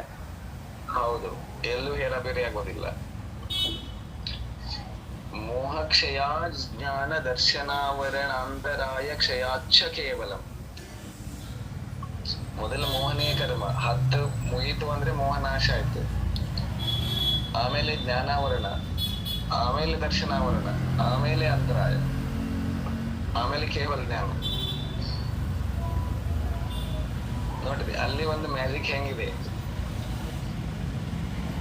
ಜ್ಞಾನ ಪೂರ್ಣ ಆಗ್ಬೇಕು ಅಂದ್ರೆ ನಮಗ ಜ್ಞಾನದ ಆವರಣ ಮಾಡಿರೋ ಕರ್ಮ ಯಾವುದು? ಆ ಜ್ಞಾನಾವರಣ ನಾಶ ಆಗತಿದ್ದಂಗೆನೆ ಕೇವಲ ಜ್ಞಾನ ಆಗ್ಬೇಕಲ್ಲ. ಮತ್ತ ಅಲ್ಲಿ ನಡ್ಬರ್ಕ ಅಂತರಾಯ ಅಂದ್ರೆ ಮತ್ ಜ್ಞಾನಾವರಣ ನಾಶ ಆದ್ಮೇಲೆ ಇಮಿಡಿಯೇಟ್ ಕೇವಲ ಜ್ಞಾನ ಆಗ್ಲಿಲ್ಲ ಅಲ್ಲಿ. ಅದಕ್ಕೆ ಸೂಚನೆ ಹೇಳಿದಾಗ್ಲಿ ದರ್ಶನ ಜ್ಞಾನ ಏನಾಯ್ತ್ರಿ? ಜ್ಞಾನ ದರ್ಶನ ಅವ್ರಿಗೆ ಉಪತ ಕೇವಲ ಜ್ಞಾನ ದರ್ಶನ ಜ್ಞಾನ ಈ ಉಪತ ಆಗ್ತೈತಲ್ರಿ. ಅನಾನದ ದರ್ಶನವನ್ನೇ ಕರ್ಮಿ ನಷ್ಟ ಮಾಡ್ಬೇಕಲ್ರಿ. ಅದು ಖರೆ ಐತ್ರಿ. ಅಂದ್ರೆ ವಿಚಿತ್ರದ ಹೆಂಗಿದೆ ಅಂತಂದ್ರ ಈ ನಾವು ತಿಳ್ಕೊಳ್ಳೋದು ಹೆಂಗಿದೆ, ಮೋಹನೀಯ ಕರ್ಮ ನಾಶ ಆಗ್ತಿದ್ದಂಗೆ ವೀತರಾಗತ ಬಂದಿದೆ. ಜ್ಞಾನಾವರಣ ನಾಶ ಆಗ್ತಿದ್ದಂಗೆ ಅಲ್ಲಿ ಕೇವಲ ಜ್ಞಾನ ಪ್ರಾಪ್ತ ಆಗ್ಬೇಕಾಗಿತ್ತು, ಅದ್ರ ಆಗ್ಲಿಲ್ಲ. ದರ್ಶನಾವರಣ ನಾಶ ಆಗ್ತಿದ್ದಂಗೆನೆ ಕೇವಲ ದರ್ಶನ ಪ್ರಾಪ್ತ ಆಗ್ಬೇಕಾಗಿತ್ತು, ಅಲ್ಲಿಯೂ ಆಗ್ಲಿಲ್ಲ. ಅಂತರಾಯ ನಾಶ ಆದ್ಮೇಲೆನೆ ಕೇವಲ ಜ್ಞಾನ ಆಗಿತ್ತು. ಅಂದ್ರೆ ಅದೊಂದು ಹೆಂಗಿರ್ತದೆ, ನಾವು ಏನನ್ನೋ ಅಧ್ಯಯನ ಮಾಡ್ತಿರ್ತೇವೆ, ಏನೋ ಆಗ್ತಿರ್ತದೆ, ಏನೋ ತಿಳ್ಕೊಂಡಿರ್ತೇವೆ, ಹಂಗೇನೋ ಆಗೋದಿಲ್ಲ. ನಾವು ತಿಳ್ಕೊಂಡಂಗ ಅಷ್ಟು ಹಗಲು ರೂಪದಿಂದ ಯಾವುದು ನಡೆಯುವುದಿಲ್ಲ. ಅದೊಂದು ವ್ಯವಸ್ಥೆ ಇದೆ. ಸೂತ್ರ ಹೇಳ್ತದೆ, ಇದನ್ನ ಹೀಗೆ ಹೇಳ್ತದೆ. ಏನ್ ಹೇಳ್ತದೆ ನೋಡ್ರಿ, ಎಷ್ಟು ಚಂದ ಹೇಳ್ತದೆ. ಮೋಹ ಕ್ಷಯಾಜ್ ಜ್ಞಾನ ಒತ್ತುಕೊಂಡು ಹೇಳಿದಾರೆ. ಕ್ಷಯಾಜ್ಞಾನ ದರ್ಶನಾವರಣಾಂತರಾಯ ಕ್ಷಯ ಅನ್ನೋದು 2 ಸಲ ಕೊಟ್ಟಿದ್ದಾರೆ. ಮೋಹ ಕ್ಷಯಾಜ್, ಮೋಹ ಮೊದಲು ನಾಶ ಆಗ್ಬೇಕು. ಮೋಹ ನಾಶ ಆದ ನಂತರ ಜ್ಞಾನಾವರಣ ದರ್ಶನಾವರಣ ನಾಶ ಆಯ್ತು. ಅಷ್ಟಕ್ಕನ್ನು ನಿಲ್ಲಿಸ್ಲಿಲ್ಲ ಅಲ್ಲಿ. ಅಂತರಾಯ ಇದ್ರದ್ದು ಕ್ಷಯ ಆಯ್ತು. ಈ 3 ಕ್ಷಯ ಆದ ಮೇಲೆನೆ ಕೇವಲಂ.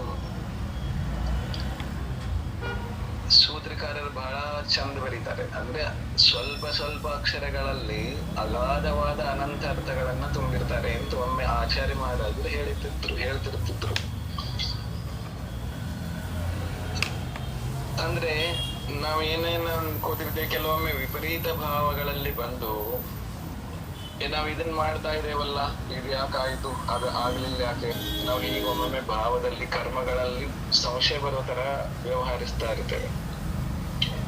ಹಂಗಾಗೋದಿಲ್ಲ. ಒಂದ್ ವೇಳೆ ನಾವು ಅಂದುಕೊಂಡ ಹಾಗೆ ನಮ್ಮ ತಿಳುವಳಿಕೆಗೆ ಸರಿಯಾದದ್ದೇ ಆಗ್ತಿದೆ ಅನ್ನೋ ಹಾಗಿದ್ದಿದ್ರೆ, ತಿಳಿತಾ ಇದೆ ಅನ್ನೋ ಹಾಗಿದ್ದಿದ್ರೆ ಆ ಕರ್ಮ ನಾಶ ಆದ ನಂತರ ಅಲ್ಲಿ ಅಂತರ್ಮೂರ್ತ ಗ್ಯಾಪ್ ಇರಬಾರ್ದಿತ್ತಲ್ಲ. ಜ್ಞಾನಾವರಣ ಆದ್ಮೇಲೆ ಅಂತರ್ಮೂರ್ತಿ ಗ್ಯಾಪ್ ಇದೆ. ಅದು ಸಣ್ಣದಾದ್ರೂ ಇರ್ಲಿ ದೊಡ್ಡದಾದ್ರೂ ಇರ್ಲಿ, ಕೇವಲ ಜ್ಞಾನ ಆಗ್ಲಿಕ್ಕೆ ಮೂರರದು ಚೌಕಡಿ ಇದೆ. ಅನಂತವನ್ನ ತಿಳಿಬೇಕು ಅಂತಂದ್ರೆ ಅನಂತ ಶಕ್ತಿ ಬೇಕು. ಅದಕ್ಕಾಗಿ ಅಂತರಾಯ ನಾಶ ಆಗಲಾರದ ತನಕ ಅನಂತ ಶಕ್ತಿ ಬರುವುದಿಲ್ಲ. ನಾವೀಗ ಎಷ್ಟು ಕೆಲಸ ಮಾಡ್ತೇವ್ರಿ, ನಮ್ಮ ಅದಕ್ಕೆ ಎಷ್ಟು ಶಕ್ತಿ ಇದೆ ಅಷ್ಟೇ ಮಾಡ್ತೇವಲ್ಲ. ಯಾವುದೇ ಕೆಲಸ ಮಾಡ್ರಿ, ಇನ್ನ ಶಕ್ತಿಗಿಂತ ಒಂದಿಷ್ಟು ಒಳಗಡೆ ಕಡಿಮೆ ಉಳಿಸ್ಕೊಂಡೇ ರೆಸ್ಟ್ ಮಾಡ್ತೇವೆ. ಅಂದ್ರೆ ಶಕ್ತಿಯನ್ನ ಮೀರಿ ನೋಡುವುದಾಗ್ಲಿ ತಿಳಿಯುವುದಾಗ್ಲಿ ಆಗೋದಿಲ್ಲ. ಅನಂತವನ್ನ ನೋಡ್ಬೇಕು, ಅನಂತವನ್ನ ತಿಳಿಬೇಕು ಅಂದ್ರೆ ಅನಂತವಾದ ಶಕ್ತಿ ಇರ್ಬೇಕು. ಹೀಗೆ ಒಂದು ಸಂಬಂಧ ಅದರ ಜೊತೆ ಆಗಿರ್ತದೆ. ಇಲ್ಲಿಯೂ ಕೂಡ ನೀವು ಹಿಂದೆ ಯಾವ್ದಾದ್ರೂ ಗುಣಸ್ಥಾನ ನೋಡ್ಬಹುದು. ಕ್ಷಾಯೋಪಶಮಿಕ ಲಬ್ಧಿಗಳು ಅಂದ್ರೆ ಅಂತರಾಯ ಕರ್ಮಕ್ಕೆ ಸಂಬಂಧಪಟ್ಟದ್ದು 5 ಲಬ್ಧಿಗಳನ್ನು ಹೇಳಿದ್ದಾರೆ ಎಲ್ಲಾ ಕಡೆ. ಹೇಳಿದಾರಲ್ರಿ? ಉಳಿದ ಕರ್ಮಗಳದ್ದು ಇದ್ರದ್ದು ಹೆಂಗೆ ಎಲ್ಲಾಕೆಲ್ಲ ಹೇಳಿದ್ದಾರೆ, ಹಂಗೆ ಎಲ್ಲಾಕೆಲ್ಲ ಎಲ್ಲೂ ಕೂಡ ಬಂದಿಲ್ಲ. ಅಂತರಾಯದ್ದು ಮಾತ್ರ ಕಂಪಲ್ಸರಿ ಇದೆ. ಯಾವ ಕೆಲಸ ಮಾಡ್ಬೇಕಂದ್ರೂ ಶಕ್ತಿ ಬೇಕು. ತಿಳಿಯುವುದು ಒಂದು ದೊಡ್ಡ ಕೆಲಸ ಇದೆ, ನೋಡುವುದು ದೊಡ್ಡ ಕೆಲಸ ಇದೆ. ಜೀವದ್ದು 2 ಕೆಲಸ ಇರೋದು. ನಾವ್ ಅದನ್ನ ಮಾಡ್ತೇವೆ ಅಂತಂದ್ರೆ ನಾವು ಮಾಡಿ ತಿಳಿತಾ ಇದ್ದೇವೆ ಅಷ್ಟೇ. ಮಾಡೋದು ಅಲ್ಲಿ ನಿಲ್ಲಿಸ್ತೇವೆ ನಾವು, ಯಾಕಂದ್ರೆ ಮಾಡುವುದ್ರಲ್ಲಿ ಏನೋ ಒಂದು ಪ್ರೆಸ್ಟೀಜನ್ನ ಹಿಡ್ಕೊಂಡಿರ್ತೇವೆ. ಆದ್ರೆ ಆಕ್ಚುಲಿ ನಾವು ಅದನ್ನ ತಿಳಿತಾ ಇದ್ದೇವೆ, ಮಾಡಿ ತಿಳಿತಾ ಇದ್ದೇವೆ. ಕೆಲವೊಂದು ನಾವು ನೋಡಿ ತಿಳಿತಾ ಇದ್ದೇವೆ. ಇರೋದು 2 ಕೆಲಸ. ಅದಕ್ಕೆ ಶಕ್ತಿ ಬೇಕು. ಶಕ್ತಿ ಎಷ್ಟು ಪ್ರಮಾಣದಲ್ಲಿ ಶಕ್ತಿ ಇದೆ ಅಷ್ಟೇ ಪ್ರಮಾಣದಲ್ಲಿ ತಿಳಿತೇವೆ. ಎಷ್ಟು ಪ್ರಮಾಣದಲ್ಲಿ ಶಕ್ತಿ ಇದೆ ಅಷ್ಟೇ ಪ್ರಮಾಣದಲ್ಲಿ ನೋಡ್ತೇವೆ.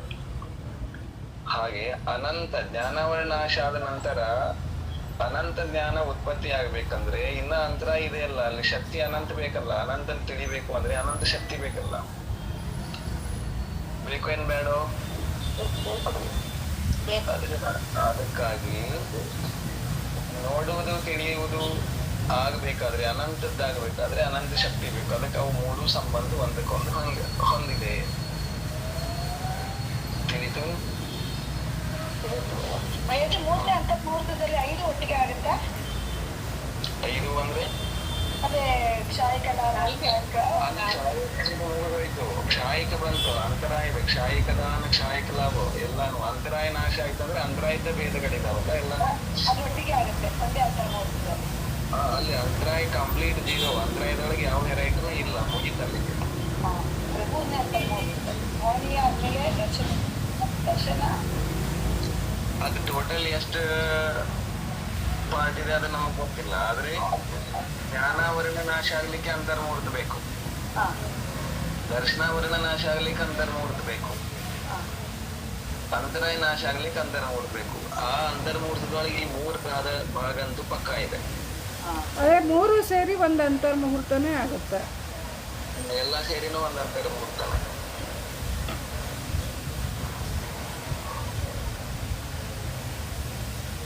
ಆಮೇಲೆ ಇನ್ನೊಂದು ಕ್ಷಾಯಿಕ ಸಂಯುಕ್ತ ಮತ್ತೆ ಕ್ಷಾಯಿಕ ಚಾರಿತ್ರ್ಯ ಬರುತ್ತಲ್ಲ, ಅದು 8, 9, 10ನೇ ಗುಣಸ್ಥಾನದಲ್ಲಿ ಅದು ನಡೀತಾ ಇರೋ ಅಪೇಕ್ಷೆಯಿಂದ 12ನೇ ಗುಣಸ್ಥಾನದಲ್ಲಿ ಅದು ಕ್ಷಾಯಿಕ ಚಾರಿತ್ರ್ಯ ಕ್ಷಯ ಆಗಿರೋ ಅಪೇಕ್ಷೆಯಿಂದ ತಗೋಬೇಕು ವಯಸ್ಸಿ. ಹೌದು, ಕಾರ್ಯಕಾರಣ ಸಂಬಂಧದಲ್ಲಿ ತಗೊಳ್ರಿ ಅಂತ ಹೇಳಿದ್ದಾರೆ. 8, 9, 10ರಲ್ಲಿ ಕ್ಷಯ ಮಾಡುವ ಕೆಲಸ ಏನೋ ಶುರು ಇದೆ, ಆದ್ರೆ ಪೂರ್ಣ ಇಲ್ಲ. ಪೂರ್ಣ ಆಗುವುದಲ್ಲಿ 12ರಿಂದ ಪೂರ್ಣ ಆಗುತ್ತೆ. ಏನಿದೆ 1 ಇಲ್ಲ 12ರಲ್ಲಿ. 1 ಇಲ್ಲ ಅಂದ್ರೆ ಎಲ್ಲ ಕಂಪ್ಲೀಟ್. ನಾಶ ಮಾಡೋದೆಲ್ಲ ಮುಗೀತು, ಅಲ್ಲಿಗೆ ನಾಶ ಮಾಡೋದೆಲ್ಲ ಮುಗೀತು ಅಂದ್ರೆ ಕ್ಷಾಯಿಕ ಚಾರಿತ್ರ್ಯ ಪೂರ್ಣ ಆಯ್ತು. ಹಾಗೆ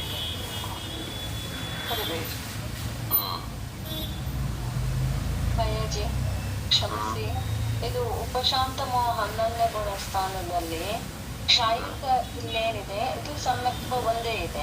ಆದ್ರೆ 12ನೇದು ಕ್ಷೀಣ ಮೋಹ ಗುಣಸ್ಥಾನದಲ್ಲಿ ಕ್ಷಾಯಿಕದು ಸಮ್ಯಕ್ತ್ವ ಮತ್ತು ಚಾರಿತ್ರ್ಯ. ಇಲ್ಲಿ ಚಾರಿತ್ರ್ಯ ಇಲ್ಲ, ಇಲ್ಲಿ ಚಾರಿತ್ರ 11ರಲ್ಲಿ ಉಪಶಮ ಚಾರಿತ್ರ ಇದೆ. ಕ್ಷಾಯಿಕ ಚಾರಿತ್ರ ಇತ್ತು ಅಂದ್ರೆ 11ನೇ ಗುಣಸ್ಥಾನಕ್ಕೆ ಹೋಗುದಿಲ್ಲ. ಕರ್ಮ ನಾಶ ಆಗ್ತಿರುವಾಗ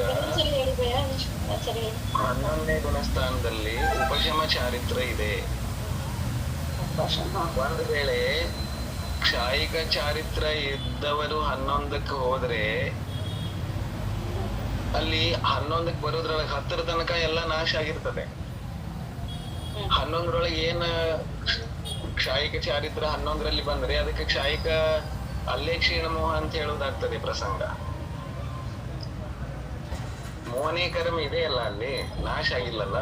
ಅದಕ್ಕಲ್ಲಿ ಕ್ಷಾಯಿಕ ಚಾರಿತ್ರ ಇದ್ರೆ ಮೋಹನೇ ಕರ್ಮ ನಾಶ ಆಗ್ತಿತ್ತು. ಅದಕ್ಕೆ ಕ್ಷಾಯಿಕ ಚಾರಿತ್ರ ಇರೋದಿಲ್ಲ.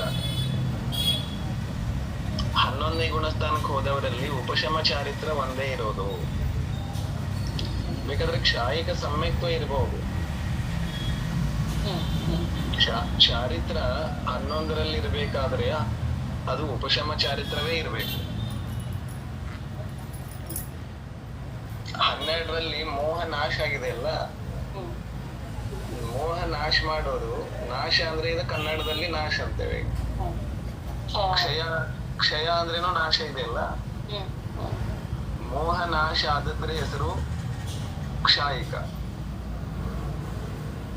ಅದು ಮೋಹ ನಾಶ ಮಾಡುವಂತದ್ದು ಏನದು? ಚಾರಿತ್ರ. ಹಾಗಾಗಿ ಕ್ಷಾಯಿಕ ಚಾರಿತ್ರ ಕ್ಷೀಣ ಮೋಹ. ಕ್ಷೀಣ ಅಂದ್ರೆ ನಾಶ ಆಗಿರೋದು. ಏನ್ ನಾಶ ಆಗಿದೆ? ಮೋಹ ನಾಶ ಆಗಿದೆ. ಅದು ಯಾವ್ದ್ರಿಂದ ಆಯ್ತು? ಚಾರಿತ್ರದಿಂದ ಆಯ್ತು. ನಾಶ ಮಾಡುವಂತ ಚಾರಿತ್ರಕ್ಕೆ ಹೆಸರೇನು? ಕ್ಷಾಯಿಕ ಚಾರಿತ್ರ. ಇಷ್ಟೇ ಇರೋದು.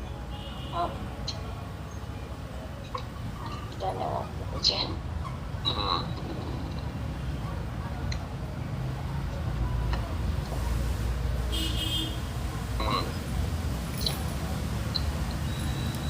13 ಸಯೋಗ ಕೇವಲಿ ಗುಣಸ್ಥಾನ. ಔಪಶಮಿಕ ಭಾವಗಳಿರೋದಿಲ್ಲ. ಕ್ಷಾಯಿಕ ಭಾವಗಳು 9. ಕ್ಷಯೋಪಶಮಿಕ ಭಾವ ಇರೋದಿಲ್ಲ. ಔದಯಿಕ 3, ಪಾರಿಣಾಮಿಕ 2, ಒಟ್ಟು 14 ಭಾವಗಳು.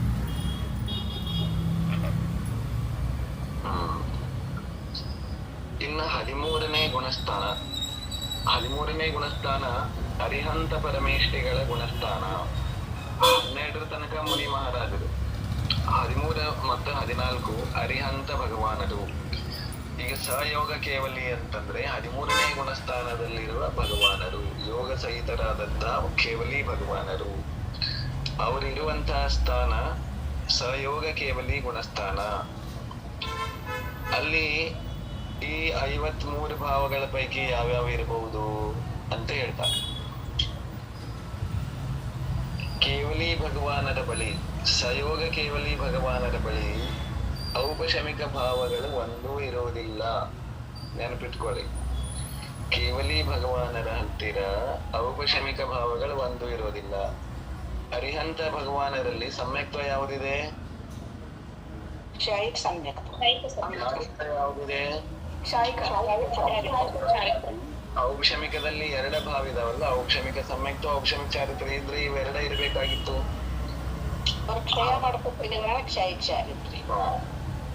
ಔಪಶಮದ ಅವಸ್ಥಾ 11ನೇ ಗುಣಸ್ಥಾನಕ್ಕೆ ಮುಗಿತದು. ಆದ್ರೆ ಇಲ್ಲಿ ಕರ್ಮಗಳು ಕ್ಷಯ ಆಗಿವೆ. ಅರಿಹಂತ ಆಗ್ಬೇಕು ಅಂದ್ರೆ ಕರ್ಮಗಳನ್ನ ನಾಶ ಮಾಡಿದಾಗ ಆಗ್ತಾರೆ. ಮೋಹನೀಯ ಕರ್ಮವನ್ನ ನಾಶ ಮಾಡಬೇಕು. ಇಲ್ಲಿ ಉಪಶಮ ಮಾಡುವಂತದ್ದು ಏನೂ ಇಲ್ಲ, ಯಾಕಂದ್ರೆ ಮೋಹನೀಯ ಕರ್ಮ ನಾಶ ಆಗಿ ಹೋಗಿದೆ. ಹಾಗಾಗಿ ಔಪಶಮಿಕ ಭಾವಗಳು ಒಂದೂ ಇಲ್ಲ. ಆಮೇಲೆ ಕ್ಷಾಯಿಕ ಭಾವಗಳು. ಕ್ಷಾಯಿಕ ಅಂದ್ರೆ ಕರ್ಮಗಳ ನಾಶದಿಂದ ಉಂಟಾದ ಭಾವಗಳು, ಗುಣಗಳು, ಭಾವಗಳು.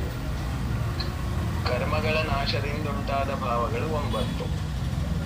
ಕ್ಷಾಯಿಕ ನವಕ್ಷಾಯಿಕ ಲಬ್ಧಿಗಳು ಅಂತ ಕರೀತಾರಲ್ಲ, ಅವೇ 9 ಕ್ಷಾಯಿಕ ಭಾವಗಳು. ಕ್ಷಾಯಿಕ ಭಾವಗಳು ಎಷ್ಟು ಕರ್ಮಗಳ ನಾಶ ಆಗಿವೆ ಇಲ್ಲಿ? 63 ಕರ್ಮ ಪ್ರಕೃತಿ ನಾಶ ಆಗಿದೆ. ಟೋಟಲ್ 8 ಪೈಕಿ 4 ಕರ್ಮಗಳು ನಾಶ ಆಗಿವೆ. 4 ಘಾತಿ ಕರ್ಮಗಳು ನಾಶ. 4 ಘಾತಿ ಕರ್ಮಗಳು. 4 ಕರ್ಮ ನಾಶ ಮಾಡಿದ್ದರ ಫಲ ಅವರಿಗೆ 9 ಕ್ಷಾಯಿಕ ಲಬ್ಧಿಗಳು ಪ್ರಾಪ್ತ ಆಗಿವೆ ಅಥವಾ ಕ್ಷಾಯಿಕ ಭಾವಗಳು ಉಂಟಾಗಿವೆ. ನೋಡ್ರಿ, ಮೋಹನೀಯ ಕರ್ಮ ನಾಶ ಮಾಡಿದ್ರಿಂದ ಯಾವ ಗುಣ ಬಂದವರಿಗೆ? ಕ್ಷಾಯಿಕ ಸಮ್ಯಕ್ತ್ವ, ಕ್ಷಾಯಿಕ ಚಾರಿತ್ರ ಬಂತು. ತಿಳಿತು? ಹಾ. ಜ್ಞಾನಾವರಣ ಕರ್ಮ ನಾಶ ಮಾಡಿದ್ರಿಂದ ಅನಂತ ಜ್ಞಾನ ಅಥವಾ ಕೇವಲ ಜ್ಞಾನ ಅಥವಾ ಅನಂತ ಜ್ಞಾನ ಏನಾದ್ರೂ ಕರಿಬಹುದು. ಕ್ಷಾಯಿಕ ಜ್ಞಾನ ಆಯ್ತು. ಎಷ್ಟಾಯ್ತು? 3 ಆಯ್ತು. ದಕ್ಷಿಣಾವರಣ ಕರ್ಮ ನಾಶ ಮಾಡಿದ್ರಿಂದ ಕ್ಷಾಯಿಕ ದರ್ಶನ ಅಥವಾ ಅನಂತ ದರ್ಶನ, ಕ್ಷಾಯಿಕ ದರ್ಶನ, ಕೇವಲ ದರ್ಶನ ಏನಾದ್ರೂ ಹೇಳ್ಬಹುದು. ಆಮೇಲೆ ಅಂತರಾಯ ಕರ್ಮ ನಾಶ ಮಾಡಿದ್ರಿಂದ 5 ಕ್ಷಾಯಿಕ ಮತ್ತು ಕ್ಷಾಯಿಕ ಲಬ್ಧಿ 9ರಲ್ಲಿ ಲೆಕ್ಕ ಹಾಕ್ಬೇಕಲ್ಲ ಇವಾಗ. 9ನ್ನ ಹೆಂಗ್ ಮಾಡಿದ್ದಾರೆ ಅಂದ್ರೆ, ಹೀಗೆ ಆ ಕರ್ಮಗಳನ್ನ, ಆ ಅಂತರಾಯ ಕರ್ಮದಲ್ಲಿ 5 ವೆರೈಟಿ ಇತ್ತಲ್ಲ, ಕ್ಷಾಯಿಕ ದಾನ, ಕ್ಷಾಯಿಕ ಲಾಭ, ಕ್ಷಾಯಿಕ ಭೋಗ, ಕ್ಷಾಯಿಕ ಉಪಭೋಗ, ಕ್ಷಾಯಿಕ ವೀರ್ಯ, ಈ ಗುಣಗಳು ಪ್ರಾಪ್ತ ಆದವು ಅವರಿಗೆ. ನೋಡ್ರಿ, ನಾವು ಹೇಳ್ತೇವೆ ನಮ್ಮ ದೇವರು ಏನೋ ಕೊಡುವುದಿಲ್ಲ ಅಂತ ಅಂತಿರ್ತೇವೆ, ನಾವು ಯಾವಾಗಾದ್ರೂ ಅಂತಿರ್ತೇವೆ. ನಿಜವಾಗ್ಲೂ ನಮ್ಮ ದೇವರು ಕೊಡುವಷ್ಟು ಯಾವ ದೇವರು ಕೊಡಲಿಕ್ಕೆ ಶಕ್ತಿ ಇಲ್ಲ.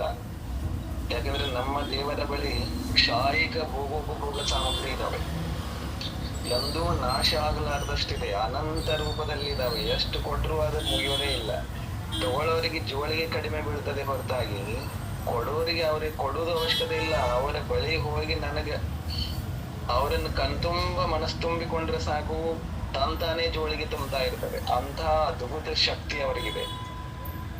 ಕ್ಷಾಯಿಕ ದಾನ ಗುಣ ಇದೆ ಅವರಲ್ಲಿ. ಇವತ್ತು ಸಾಕು ನಾಳೆ ಬಾ ಅನ್ನುವಂತ ಪ್ರಮೇಯನೇ ಇಲ್ಲ ಅವರಲ್ಲಿ. ಕ್ಷಾಯಿಕ ದಾನ ಇದೆ, ನಿರಂತರವಾಗಿ ಅನಂತ ದಾನ ಕೊಡ್ತಾರೆ ಅವರು. ಕ್ಷಾಯಿಕ ಲಾಭ ಇದೆ, ಅಂದ್ರೆ ಅವರಿಗೆ ಎಂದೂ ಕಡಿಮೆ ಬೀಳುವುದೇ ಇಲ್ಲ ಕೊಡುವಂತದ್ರಲ್ಲಿ. ಕ್ಷಾಯಿಕ ಭೋಗಿದೆ, ಅಂದ್ರೆ ಎಂದೂ ಮುಗಿಯೋದಿಲ್ಲ. ಅವರ ಭೋಗದಲ್ಲಿ ಎಂದೂ ಕಡಿಮೆ ಆಗೋದಿಲ್ಲ, ಅವರ ಉಪಭೋಗದಲ್ಲಿ ಎಂದೂ ಕಡಿಮೆ ಆಗೋದಿಲ್ಲ, ಅವರ ಶಕ್ತಿಯಲ್ಲಿ ಎಂದೂ ಕಡಿಮೆ ಆಗೋದಿಲ್ಲ. ಇಷ್ಟೆಲ್ಲ ಭರ್ಪೂರ್ ಕೊಡ್ತಾರೆ. ತಗೊಳ್ಳಿಕ್ಕೆ ನಾವು ಎಂಟ್ರೆನ್ಸ್ ಟೆಸ್ಟ್ ಪಾಸ್ ಆಗಬೇಕು. ತಿಳಿತು?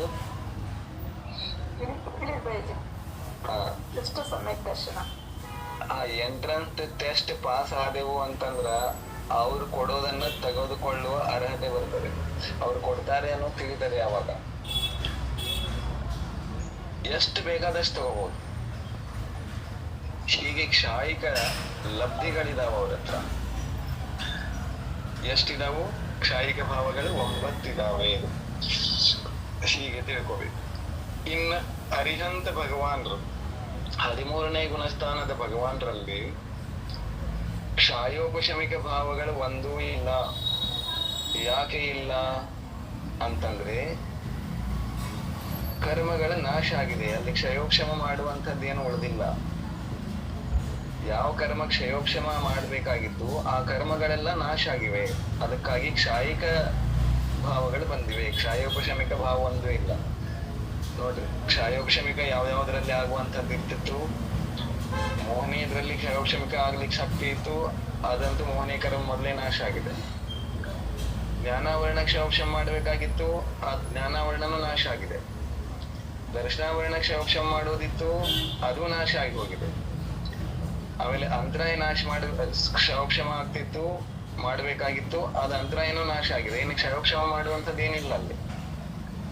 ತಿಳಿದ್ರಿ? ಆಮೇಲೆ ಔದೈಕ ಭಾವ ನೆನಪಿಟ್ಕೊಡ್ರಿ. ಕರ್ಮದ ಉದಯ, ಔದೈಕ ಭಾವ ಅಂದ್ರೆ ಕರ್ಮದ ಉದಯ ಇರುವಂತ ಭಾವ ಅರಿಹಂತ ಭಗವಂತರಲ್ಲೂ ಇದೆ. ಯಾರಲ್ಲಿದೆ? ಭಗವಂತರಲ್ಲಿಯೂ ಕರ್ಮದ ಉದಯ ಇದೆ. ಇದು ನನಗೆ ಎಂತ ಕರ್ಮ ಇದೆ ನನಗ ಬಂತು ಅನ್ಬೇಡ್ರಿ. ಅರಿಹಂತ ಭಗವಂತರಲ್ಲೂ ಕರ್ಮದ ಉದಯ ಇದೆ. ಆದ್ರೆ ನಮ್ಮ ಕರ್ಮಕ್ಕೂ ಅವ್ರ ಕರ್ಮಕ್ಕೂ ಒಂದಿಷ್ಟು ವ್ಯತ್ಯಾಸ ಇದೆ, ಬಹಳಷ್ಟು ವ್ಯತ್ಯಾಸ ಇದೆ. ನೋಡ್ರಿ, ನಾವು ಮನುಷ್ಯರಿದ್ದೇವೆ, ನಮ್ಮಲ್ಲೂ ಮನುಷ್ಯ ಗತಿ ನಾಮ ಕರ್ಮ ಇದೆ. ಅರಿಹಂತ ಭಗವಾನರಲ್ಲೂ ಗತಿ ನಾಮ ಕರ್ಮದ ಉದಯ ನಡೀತಾ ಇದೆ. ತಿಳಿದ್ರಿ? ಅರಿಹಂತ ಭಗವಾನರಲ್ಲೂ ಮನುಷ್ಯಗತಿ ಅನ್ನುವಂತ ಕರ್ಮ ಉದಯದಲ್ಲಿದೆ. ಮನುಷ್ಯರು ಹೌದಲ್ಲ ಅವರು? ಮನುಷ್ಯಗತಿಯಲ್ಲೇ ಇದ್ದಾರಲ್ಲ.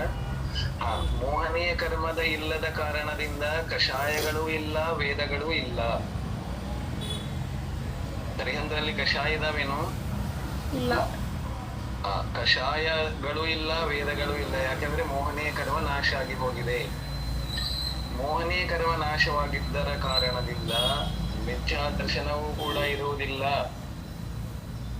ಜ್ಞಾನಾವರಣ ಕರ್ಮ ನಾಶ ಆದದ್ರಿಂದ ಅಜ್ಞಾನ ಭಾವವೂ ಅವರಲ್ಲಿಲ್ಲ. ಕೇವಲ ಜ್ಞಾನಿ ಆದ್ರೂ ಮುಗೀತು. ಜ್ಞಾನಿ ಆದ್ರೂ ಮುಂದೆ ಇನ್ಯಾವ ಜ್ಞಾನ ಇಲ್ಲ, ಅದೇ ಫೈನಲ್ ಜ್ಞಾನ. ಆಮೇಲೆ ಅಸಂಯಮ ಕೂಡ ಅವರಲ್ಲಿಲ್ಲ, ಸಂಪೂರ್ಣ ಸಂಯಮ ಇದ್ದಾರೆ ಅವರು. ಆಮೇಲೆ ಅಸಿದ್ಧತ್ವ ಭಾವ ಇದೆ. ನೋಡು, ಕೇವಲಿ ಭಗವಾನ್ರಲ್ಲೂ ಅಸಿದ್ಧತ್ವ ಭಾವ ಇದೆ ಅಂತ ಹೇಳಿದ್ದಾರೆ. ಯಾಕಂದ್ರೆ ಕರ್ಮ ಸಹಿತ ಇದ್ದಾರೆ, ಅಘಾತಿ ಕರ್ಮ ಸಹಿತ ಇದಾರಲ್ಲ, ಶರೀರ ಸಹಿತ ಇದಾರಲ್ಲ, ಅದಕ್ಕೆ ಅಸಿದ್ಧತ್ವ ಭಾವ ಇದೆ ಅಂತ ಹೇಳಿದ್ದಾರೆ. ಸ್ವಲ್ಪ ಚಿಂತನೆ ಮಾಡುವಂತದ್ದು ಒಂದು ವಿಷಯ ಕೊಡ್ತೇವೆ, ಚರ್ಚೆ ಮಾಡ್ತೇವೆ. ಯಾವಾಗ್ಲಾದ್ರೂ ಕಣ್ಣು ಮುಚ್ಕೊಂಡು ಶಾಂತವಾಗಿ ಕೂತ್ಕೊಂಡಾಗ ಅದ್ರ ಬಗ್ಗೆ ಚಿಂತನೆ ಮಾಡಿ ನೋಡಿ. ಎಷ್ಟೋ ವರ್ತಮಾನದಲ್ಲಿ ಇಂಥದೊಂದು ವಿಪರೀತ ಚರ್ಚೆ ನಡೀತಾ ಇರ್ತದೆ. ನನಗೆ ಪೂಜೆ ಮಾಡುವ ಅವಶ್ಯಕತೆ ಇಲ್ಲ, ನನಗೆ ಆ ವ್ರತ ಧಾರಣೆ ಮಾಡುವ ಅವಶ್ಯಕತೆ ಇಲ್ಲ ಅನ್ನುವಂತ ವಿದ್ವಾನರುಗಳು ದಿನೇ ದಿನೇ ಹೆಚ್ಚಾಗ್ತಿದ್ದಾರೆ. ಅವರು ತಮ್ಮಂತಾವು ಸಿದ್ಧರಿಗೆ ಸಮಾನ, ಸಿದ್ಧರೇ ಸಮಾನ, ನಾನು ಸಿದ್ಧನೇ ಇದ್ದೇನೆ ಅನ್ನುವ ರೀತಿಯಲ್ಲಿ ವರ್ತನೆ ನಡೀತಾ ಇರ್ತದೆ. ಇಲ್ಲಿ ಸಿದ್ಧಾಂತವನ್ನ ಅಧ್ಯಯನ ಮಾಡುವುದರಿಂದ ಏನ್ ಲಾಭ ಆಗ್ತದೆ ಅಂದ್ರೆ ಮೂಢತನವೆಲ್ಲ ಬಿಟ್ಟು ಹೋಗ್ತದೆ. ಸಿದ್ಧಾಂತವನ್ನ ಚರ್ಚೆ ಮಾಡುವುದರಿಂದ ಸಯೋಗ ಕೇವಲಿ ಭಗವಂತನ ವಿಷಯದಲ್ಲಿ ಹೇಳ್ತಿದ್ದಾರೆ. ಅಂದಿನ ಆಚಾರ್ಯ ಮಹಾರಾಜರುಗಳು ಹೇಳ್ತಾ ಬಂದಿದ್ದಾರೆ, ಅರಿಹಂತ ಭಗವಾನರಲ್ಲಿಯೂ ಕೂಡ ಅಸಿದ್ಧತ್ವ ಇದೆ ಅಂತ ಹೇಳಿದ್ದಾರೆ. ನಾವು ಸಂಸಾರದಲ್ಲಿ ಹಗಲು ರಾತ್ರಿ ಕಷ್ಟಪಟ್ಟು ಒದ್ದಾಡ್ಕೊಂಡು ಬಿದ್ದಾಡ್ಕೊಂಡು ನಾನು ಸಿದ್ಧ ಭಗವಾನ್, ನನಗೆ ಯಾವುದರ ಅವಶ್ಯಕತೆನೂ ಇಲ್ಲ ಅಂತ ಮೆರಿತಾ ಇರ್ತೇವೆ. ಇದು ಮೂರ್ಖತನವೇ ಹೌದಲ್ಲ? ಇದ್ರ ಬಗ್ಗೆ ಚಿಂತನೆ ಮಾಡ್ತೀರಿ? ಆಮೇಲೆ ಲೇಷ ಸಯೋಗ ಕೇವಲಿ ಅರಿಹಂತ ಭಗವಾನರಲ್ಲಿ ಒಂದು ಲೇಷ ಕೂಡ ಇದೆ ಅಂತ ಹೇಳಿದ್ದಾರೆ. ಅತ್ಯಂತ ಪರಮ ಶುಕ್ಲ ಲೇಷ ಇದೆ, ಅದು ಒಂದಿದೆ ಅಂತ ಹೇಳಿದ್ದಾರೆ. ಹೀಗಾಗಿ ಔದೈಕ ಭಾವದಲ್ಲಿ ಯಾವ್ಯಾವ್ದಿದ್ದಂಗಾಯ್ತು? ಒಂದು ಗತಿ, ಲೇಷ, ಮೂರು ಭಾವಗಳು ಅಥವಾ ಮೂರು ಕರ್ಮಗಳು ಉದಯದಲ್ಲಿವೆ ಅವರಲ್ಲಿ. ಕರ್ಮ ಇದೆ ಅದು. ಔದೈಕ ಭಾವ ಅಂದ್ರೆ ಯಾವ ಭಾವದಿಂದ ಕರ್ಮ ಇದೆ ಅದು ಆ ಭಾವ ಇರೋದ್ರಿಂದನೇ ಆ ಕರ್ಮ ಇದೆ. ನಾನು ಮೂರ್ಖ ಇದ್ದೇನೆ ಅಂದ್ರೆ ನನ್ನಲ್ಲಿ ಮೂರ್ಖತನದ ಭಾವಗಳಿದೆ, ಅದಕ್ಕೆ ನಾನು ಮೂರ್ಖನಿದ್ದೇನೆ. ನಾನು ಹೀಗೆ ಯಾಕೆ ಇದ್ದೇನೆ, ನಾನು ನನ್ನಲ್ಲಿ ಹೀಗೆ ಇಂತಹ ಭಾವಗಳಿವೆ, ಅದಕ್ಕೋಸ್ಕರ ನಾನು ಹೀಗೆ ಇದ್ದೇನೆ. ಅರ್ಥ ಆಯ್ತು?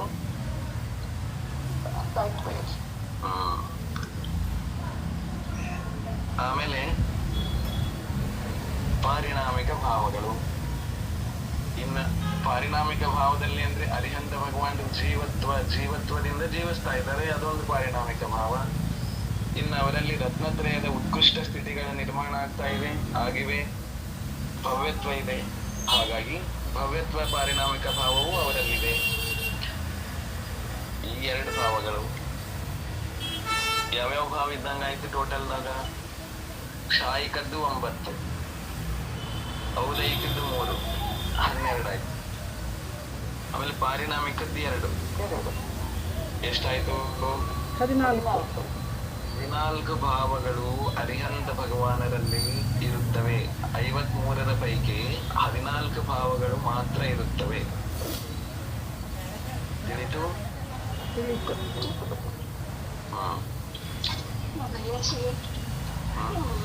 ಒಂದನ್ನು ಇದು ಅದು ಕ್ಷಾಯಿಕ ಇದು ಕೈವಕ್ಕೆ ಇದ್ರಲ್ಲ ನಾನು ನೋಡಕ್ಕೆ ಅರಿಹಂತ ಭಗವಂತ 4 ಘಾತಕರ್ಮ ನಾಶ ಆಗಿರುತ್ತೆ. ಆದರೆ ಅವ್ರಿಗೂ ಕ್ಷಾಯಿಕ ಭಾವ ಇರೋದ್ರಿಂದ ನಾವೇನು ಅಂದರೆ ನಾವು ಕೇಳೋದು ಬಿಡೋದು ಅಂತಲ್ಲ, ಅವ್ರಿಗೆ ಅನಂತ ಧನ ಕೊಡೋ ಶಕ್ತಿ ಇದೆ ಅಂತ ಹೇಳಿದ್ರಿ. ಅಂದರೆ ಅದರ ಅರ್ಥ ಈಗ ನಾವು ಈಗ ದೇವರೆಲ್ಲ ಕಡೆ ಸ್ಥಾಪನೆ ಆಗಿರುತ್ತೆ. ದೇವಸ್ಥಾನದಲ್ಲಿ ನೋಡೋದೆಲ್ಲ ಪಂಚಕಲ್ಯಾಣದಲ್ಲಿ ನೋಡೋದೆಲ್ಲ ಅರವಂತ ಭಗವಂತರಲ್ಲ. ಸೊ ಈಗ ನಾವು ಸಾಂಸಾರಿಕವಾಗಿ ಏನಾದರೂ ಕೇಳಿದ್ರೆ ಅದು ತಪ್ಪಾಗತ್ತಿಲ್ಲ. ಬಟ್ ಅಂದರೆ ಅವ್ರು ಕೊಡ್ತಾರೆ ಅಂತ ಹೇಳಿದ್ರೆ ಹೇಗೆ ನಾವು ಕೇಳ್ದಿರೋ ಕೊಡ್ತಾರೋ ಅಥವಾ ಅವ್ರ ದರ್ಶನದಿಂದನೇ ನಮ್ಗದು ನಾವು ಕೇಳ್ಬೋದ್ರಿ. ನಮ್ಮ ಭಗವಾನರಲ್ಲಿ ಎಂತ ಶಕ್ತಿ ಇದೆ ಇಲ್ಲ, ಭಕ್ತರಿಗೆ ಕೇಳುವ ಕಷ್ಟವೂ ಬೇಡ ಅಂತ ಹೇಳಿದ್ದಾರೆ ಅವರು. ಬೇರೆ ಬೇರೆ ದೇವರುಗಳು ಹೆಂಗಿದ್ದಾರೆ, ಬೇರೆ ಅನ್ಯ ದೇವರುಗಳೆಲ್ಲ ವಸ್ತ್ರಧಾರಿ ದೇವರುಗಳು, ಅವ್ರನ್ನ ಕೇಳ್ಬೇಕು, ಅವರಿಗೆ ರಿಕ್ವೆಸ್ಟ್ ಮಾಡ್ಬೇಕು, ಅವ್ರಿಗೊಂದು ಸಮ್ಮಾನ ಕೊಡ್ಬೇಕು, ಮನೆ ಕರ್ಕೊಂಡು ಸತ್ಕಾರ ಮಾಡ್ಬೇಕು. ಇದನ್ನೆಲ್ಲ ಮಾಡಿದಾಗ ಕೊಡುವವರು ಕೊಡ್ತಿರ್ತಾರೆ. ರಾಜ ಆಗಲಿ, ಕೊಡುವ ಯಾರಾದ್ರೂ ಹಿಂದಿನ ಪೂರ್ವಜರಾಗಲಿ ಯಾರೇ ಆಗಲಿ, ಅವರಿಗೆ ರಿಕ್ವೆಸ್ಟ್ ಮಾಡಿದಾಗ ಕೊಡು, ಅದು ಕೇಳಿದಷ್ಟು ಕೊಡ್ತಾರೆ ಇಲ್ಲೋ ಗೊತ್ತಿಲ್ಲ. ಆದ್ರೆ ಅರಿಹಂತ ಭಗವಾನ್ ಹೆಂಗಿದ್ದಾರೆ ಅಂತಂದ್ರೆ ಕೇಳುವ ಅವಶ್ಯಕತೆನೂ ಇಲ್ಲ ಅಂತ ಹೇಳಿದ್ದಾರೆ ಅವರು. ಯಾಕೆ ಅಂದ್ರೆ ಅವರನ್ನ ಯಾರು ಹೃದಯದಲ್ಲಿ ಧಾರಣೆ ಮಾಡಿದಾರೋ ಕೇಳದೇನೆ ಎಲ್ಲ ಸಿಗ್ತಾ ಹೋಗುತ್ತೆ. ಅಂತಹ ಕರುಣಾಮಯಿ ಇದ್ದಾರೆ. ನಾನು ಹೇ ಭಗವಂತ, ನಿನ್ನಂಥ ದೇವರು ಇಲ್ಲವೇ ಇಲ್ಲ 3 ಲೋಕದಾಗ. ವೀತರಾಗ ಪರೋ ದೇವೋ ನ ಭೂತೋ ನ ಭವಿಷ್ಯತಿ. ಇದು ಒಂದು ಭಾವ ಬಂತು ಅಂತಂದ್ರೆ ವೀತರಾಗ ನಿನ್ನಗೆ ಸಮಾನ ಆದಂತಹ ದೇವ ಎಂದೂ ಆಗಿಲ್ಲ. ಭೂತ ಕಾಲದೊಳಗ ಮುಂದೆ ಭವಿಷ್ಯತ್ ಕಾಲದೊಳಗೂ ಆಗಂಗಿಲ್ಲ. ಅಂಥ ದೇವ ನೀನು, ದೇವಾನಿದೇವ. ಇಷ್ಟು ಭಾವ ಬಂತು ಅಂದ್ರ ನಾವು ಕಲ್ಪನೆ ಮಾಡಲಾರದಂಥದ್ದೆಲ್ಲ ಕೊಟ್ಟು ಬಿಡ್ತಾರೆ ಅದ್ರಲ್ಲಿ. ನಾವು ಕೇಳುವಾಗಲೂ ಕೂಡ ನಮ್ಮ ಬುದ್ಧಿ ಎಷ್ಟಿದೆ ಅಷ್ಟೇ ಕೇಳೋದಲ್ಲ. ಹೈ ಲೆವೆಲ್ ಬೇಕು ಅಂತಂದ್ರೆ ನಮ್ಗೆ ಹೈ ಲೆವೆಲ್ ಬುದ್ಧಿ ಇರ್ಬೇಕಲ್ಲ. ಇನ್ನು ಭಗವಂತ ಹೆಂಗಿದ್ದಾರೆ ಅಂತಂದ್ರೆ ಈ ಜೀವ ಯಥಾರ್ಥವಾಗಿ ವಿಚಾರ ಮಾಡ್ತಿದೆ ಅಂತಂದ್ರೆ ಇದರಲ್ಲಿ ತಗೊಳ್ಳೋ ಶಕ್ತಿ ಬರ್ತಾ ಇದೆ ಅಂತ ಭಗವಂತರಿಗೆ ಗೊತ್ತಾಗಿರ್ತದೆ. ಹಾಗಾಗಿ ನಾವು ಅವ್ರನ್ನ ಕಣ್ತುಂಬ ಅವ್ರ ಮುಂದೆ ನಿಂತ್ಕೊಂಡು ಮನಸ್ಸು ತುಂಬಿಕೊಳ್ತಾ ಇದ್ರೆ ಸಾಕು, ನಮಗೆ ಜನ್ಮ ಜನ್ಮಾಂತರ ಅಲ್ಲ ಮೋಕ್ಷಕ್ಕೆ ಹೋಗುವಷ್ಟು ಒಮ್ಮೆ ಕೊಟ್ಟು ಬಿಡ್ತಿರ್ತಾರ. ಮತ್ತೆ ಈಗ 1 ಟೈಮ್ ತಗೋರಿ, ಇನ್ನೊಂದ್ ಟೈಮ್ ಬಿಡ್ರಿ, ಹಿಂಗೂ ಏನ್ ಸಿಸ್ಟಮ್ ಇಲ್ಲ. ಒಮ್ಮೆ ಚಾಲು ಆಯ್ತು ಅಂತಂದ್ರೆ ಯಾವಾಗ ನಮ್ಮಲ್ಲಿ ವಿಶ್ವಾಸ ನೆಟ್ಟಗಿರ್ತದೆ, ಸರಿಯಾಗಿರ್ತದೆ. ಆ ಟೈಮ್ದಲ್ಲಿ ಅವ್ರದ್ದು ನಾವ್ ಎಲ್ಲಿದ್ರೂ ಅದು ನಿರಂತರವಾಗಿ ಸ್ಟೋರೇಜ್ ನಮ್ಮ ಗೋಡೌನ್ದಲ್ಲಿ ಸ್ಟೋರೇಜ್ ಆಗ್ತಾನೆ ಇರ್ತದೆ. ಆ ಲೆವೆಲ್ದಲ್ಲಿ ಕೊಡ್ತಾರೆ ಅಥವಾ ಸಿಗ್ತದೆ.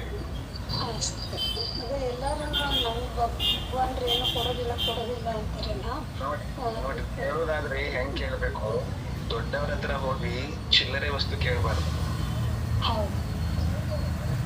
ಕೊಡ್ಲಿಕ್ಕೆ ಅವ್ರ ಹತ್ರ ಅನಂತ ಇದೆ.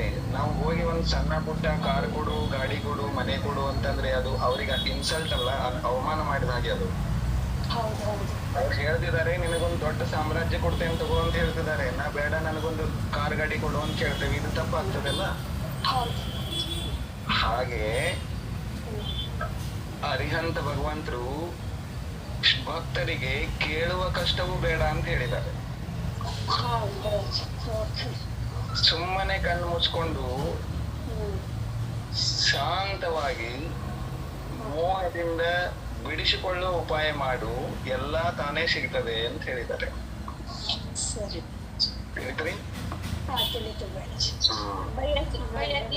ಭಯ್ಯಾಜಿ 1 ಕೋಟಿ ರೂಪಾಯಿ ಇದ್ರೆ ನಾವು 1 ರೂಪಾಯಿ ಬಿಡವ್ರಂತೆ, ಇಲ್ಲ 10 ಪೈಸೆ ಬಿಡವ್ರ, ಹಂಗಾಗ್ತದೆ. ಅಷ್ಟೇ. ಇದು 1 ಕೋಟಿ ರೂಪಾಯಿ ಸಿಗುವಂತದ್ದಿದೆ. ನಾವು ಕೇಳಿ ಏನ್ ಮಾಡ್ತೇವೆ, ಅದನ್ನ ಮಿನಿಮೈಸ್ ಮಾಡ್ಕೋತೇವೆ.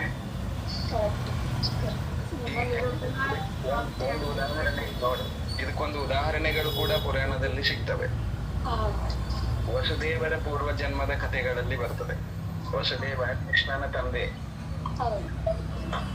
ಅವರು ಹಿಂದಿನ ಜನ್ಮದಲ್ಲಿ ವೈಯಾವೃತ್ತ ಹಿಂಗ್ ಮಾಡಿದ್ರಲ್ಲ, ಅತ್ಯಂತ ಇಡೀ ಭಾರತ ಭೂಮಿಯನ್ನೆಲ್ಲ, ಈಗಿರುವ ಭಾರತ ಅಲ್ಲ, ಆವಾಗಿರುವ ಭಾರತ ಭೂಮಿಯನ್ನೆಲ್ಲ ಎಲ್ಲಾ ದಿಕ್ಕುಗಳಲ್ಲಿ ಎಲ್ಲೆಲ್ಲಿ ಯಾರ್ಯಾರು ತಪಸ್ವಿಗಳಿಗೆ ಯಾವ ಯಾವ ಕಾಯಿಲೆಗಳಿವೆ ಅವೆಲ್ಲವುಗಳಿಗೂ ವೈಯಾವೃತ್ತ ಮಾಡಿದ್ರು ಅವರು ಆ ಪೂರ್ವ ಜನ್ಮದಲ್ಲಿ.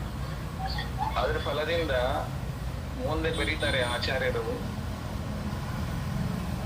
ಒಂದು ಭಾವ ಅವರಲ್ಲಿ ಒಳಗಡೆ ಉಳ್ಕೊಂಡಿತ್ತು. ಏನು ಉಳ್ಕೊಂಡಿತ್ತು ಅಂತಂದ್ರ, ಅವ್ರ ಜನ್ಮತಃ ಬಹಳ ದುಃಖಿ ಇರ್ತಾರೆ. ಹಿಂದಿನ ಜನ್ಮತಃ ಬಹಳ ದುಃಖಿ ಇರ್ತಾರೆ. ವಯಸ್ಸಾದ್ಮೇಲೆ ಅವರು ಆತ್ಮಹತ್ಯೆಗೆ ಪ್ರಯತ್ನ ಮಾಡ್ಬೇಕು ಅಂತ ಒಂದು ಪರ್ವತದ ಮೇಲೆ ಬಂದು ನಿಂತಿರ್ತಾರೆ. ಅದನ್ನ ಅಲ್ಲಿ ಆ ಪರ್ವತದ ಕೆಳಗಡೆ ಒಂದು ಆಚಾರ್ಯ ಮಹಾರಾಜರ ಸಂಘ ಶಿಷ್ಯರಿಗೆ ಉಪದೇಶ ಮಾಡ್ತಿರ್ತಾರೆ. ಅದರಲ್ಲಿ ಇಬ್ರು ಮುನಿಗಳ ದೃಷ್ಟಿ ಆ ಮೇಲೆ ಬಿದ್ದಂತ ನೆರಳಿರ್ತದೆ, ಗುಡ್ಡದ ಮೇಲಿಂದ ಕೆಳಗಡೆ ನೆರಳು ಬೀಳ್ತಿತ್ತಲ್ಲ, ಅದ್ರ ದೃಷ್ಟಿ ಹೋಗಿ ಮೇಲ್ಗಡೆ ನೋಡಿದಾಗ ಇಲ್ಲಿ ಯಾರ್ದ ನೆರಳು ಅಂತ ಕೇಳ್ತಾರೆ ಗುರುಗಳನ್ನ.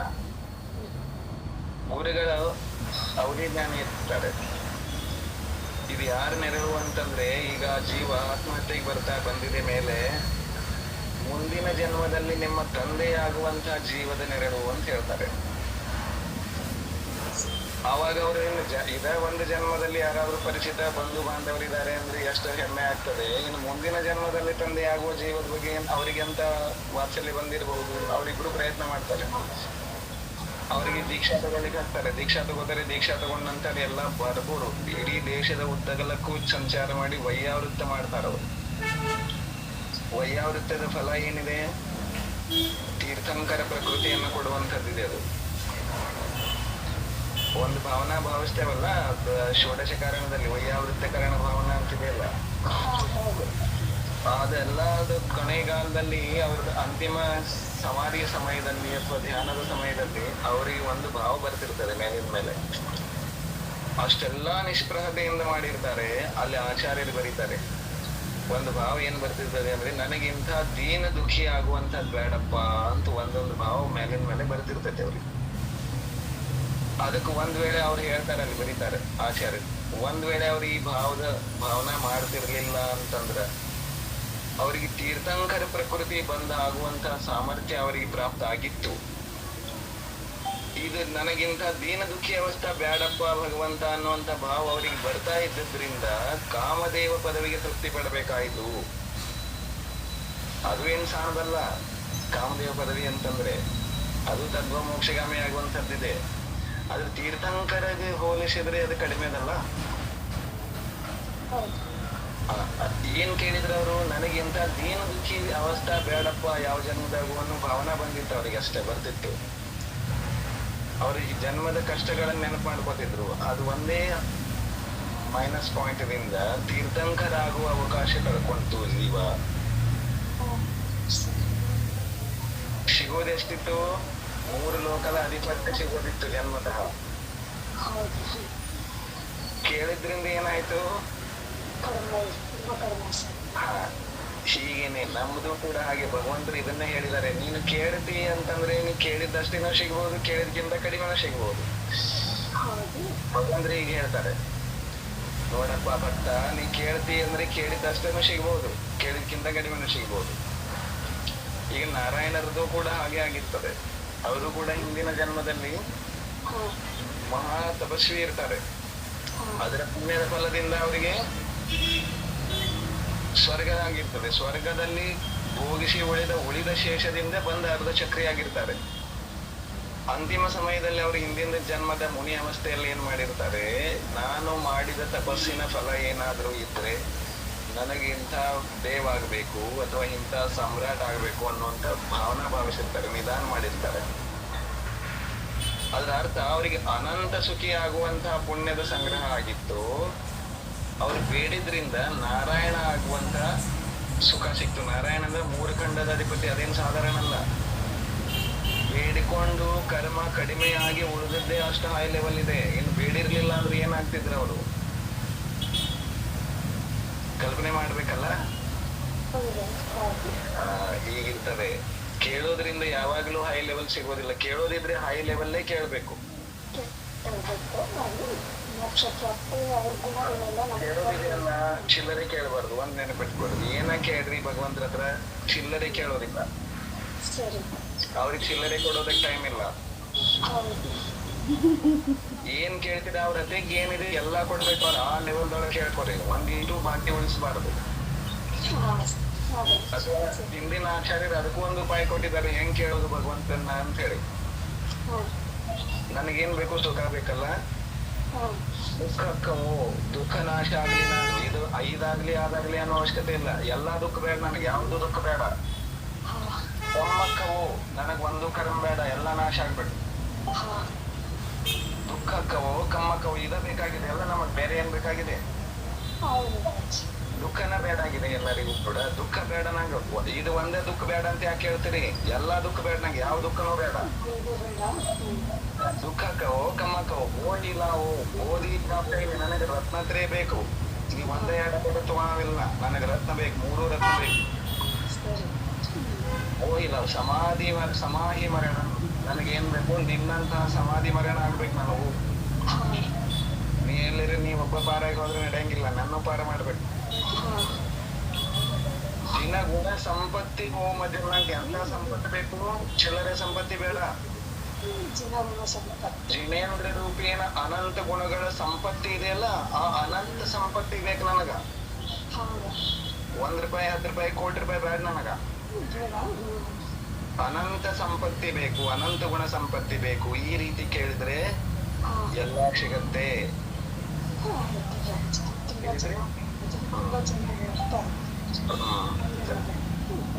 ಸರಿ, ಜಿನವಾಣಿ ಹೇಳ್ರಿ.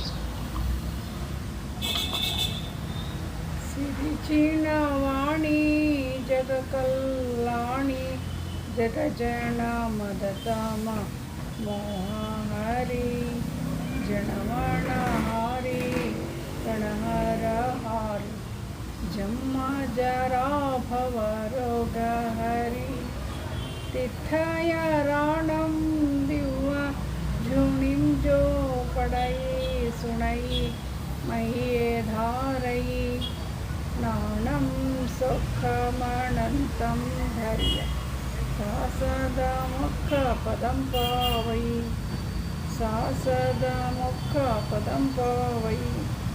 ಜೈ ಬೋಲೋ ಜಿನವಾಣಿ ಮಾತಾ ಕಿ ಜೈ.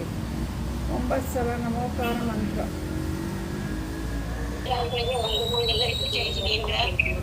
ಎಲ್ಲರಿಗೂ ಜೈ ಜಿನೇಂದ್ರ.